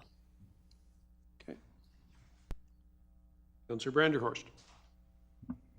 Are any of the, thank you, Mr. Chair, is any of these slides up for grabs to ask a question about, any of the three? Or are Any we of the going- three, yes. Okay, The- perfect. Under this pillar, yes, Yes. please. Okay, perfect. I do have a quick question about kind of connecting red to green slides. So, or I guess, sorry, reports to reports. In our report earlier in the meeting, the Parks Master Plan, it was saying that the public expects or wants the municipality to put more money into programming. And I'm interested on the third slide of the green pillar. On it says, how will it be measured? Number of programs supported or partnered program outcomes. I guess I'm interested in how will it, is it a question of conversation and informing the public, because we do give money to the county foundation and vital signs, or it kind of seems like multiple gears working of, is it a conversation? Is it that's how we affect programming? Is it us working differently and giving different resources? I'm curious to see what directors think. I'll take this one. The answer is yes. So basically, what we were saying in the last green slide, which I think you were sort of referring to, is we don't have to carry all of the responsibility ourselves. We've got amazing groups out there like Thrive and the County Foundation and many other community agencies who are mandated or who have passionate volunteers who already want to facilitate a lot of the things that we've heard about in the community plan, because they're the ones who are telling us what they want and what they need. So we can work alongside other groups and support them in different ways, not necessarily financially, but sometimes financially, or sometimes by providing a facility for people to meet. They can run programs and we can help them find space to do it. There's lots of ways to implement programming where it's not necessarily all on the municipality to have that responsibility. And sometimes we're not the experts in that kind of thing either. So you've got groups out there who are experts, who have passionate volunteers who are ready to put their time and effort in. And so we can just be partners, which is a great way to leverage community volunteers and making sure that we are doing what the community is interested in doing and engaged in doing.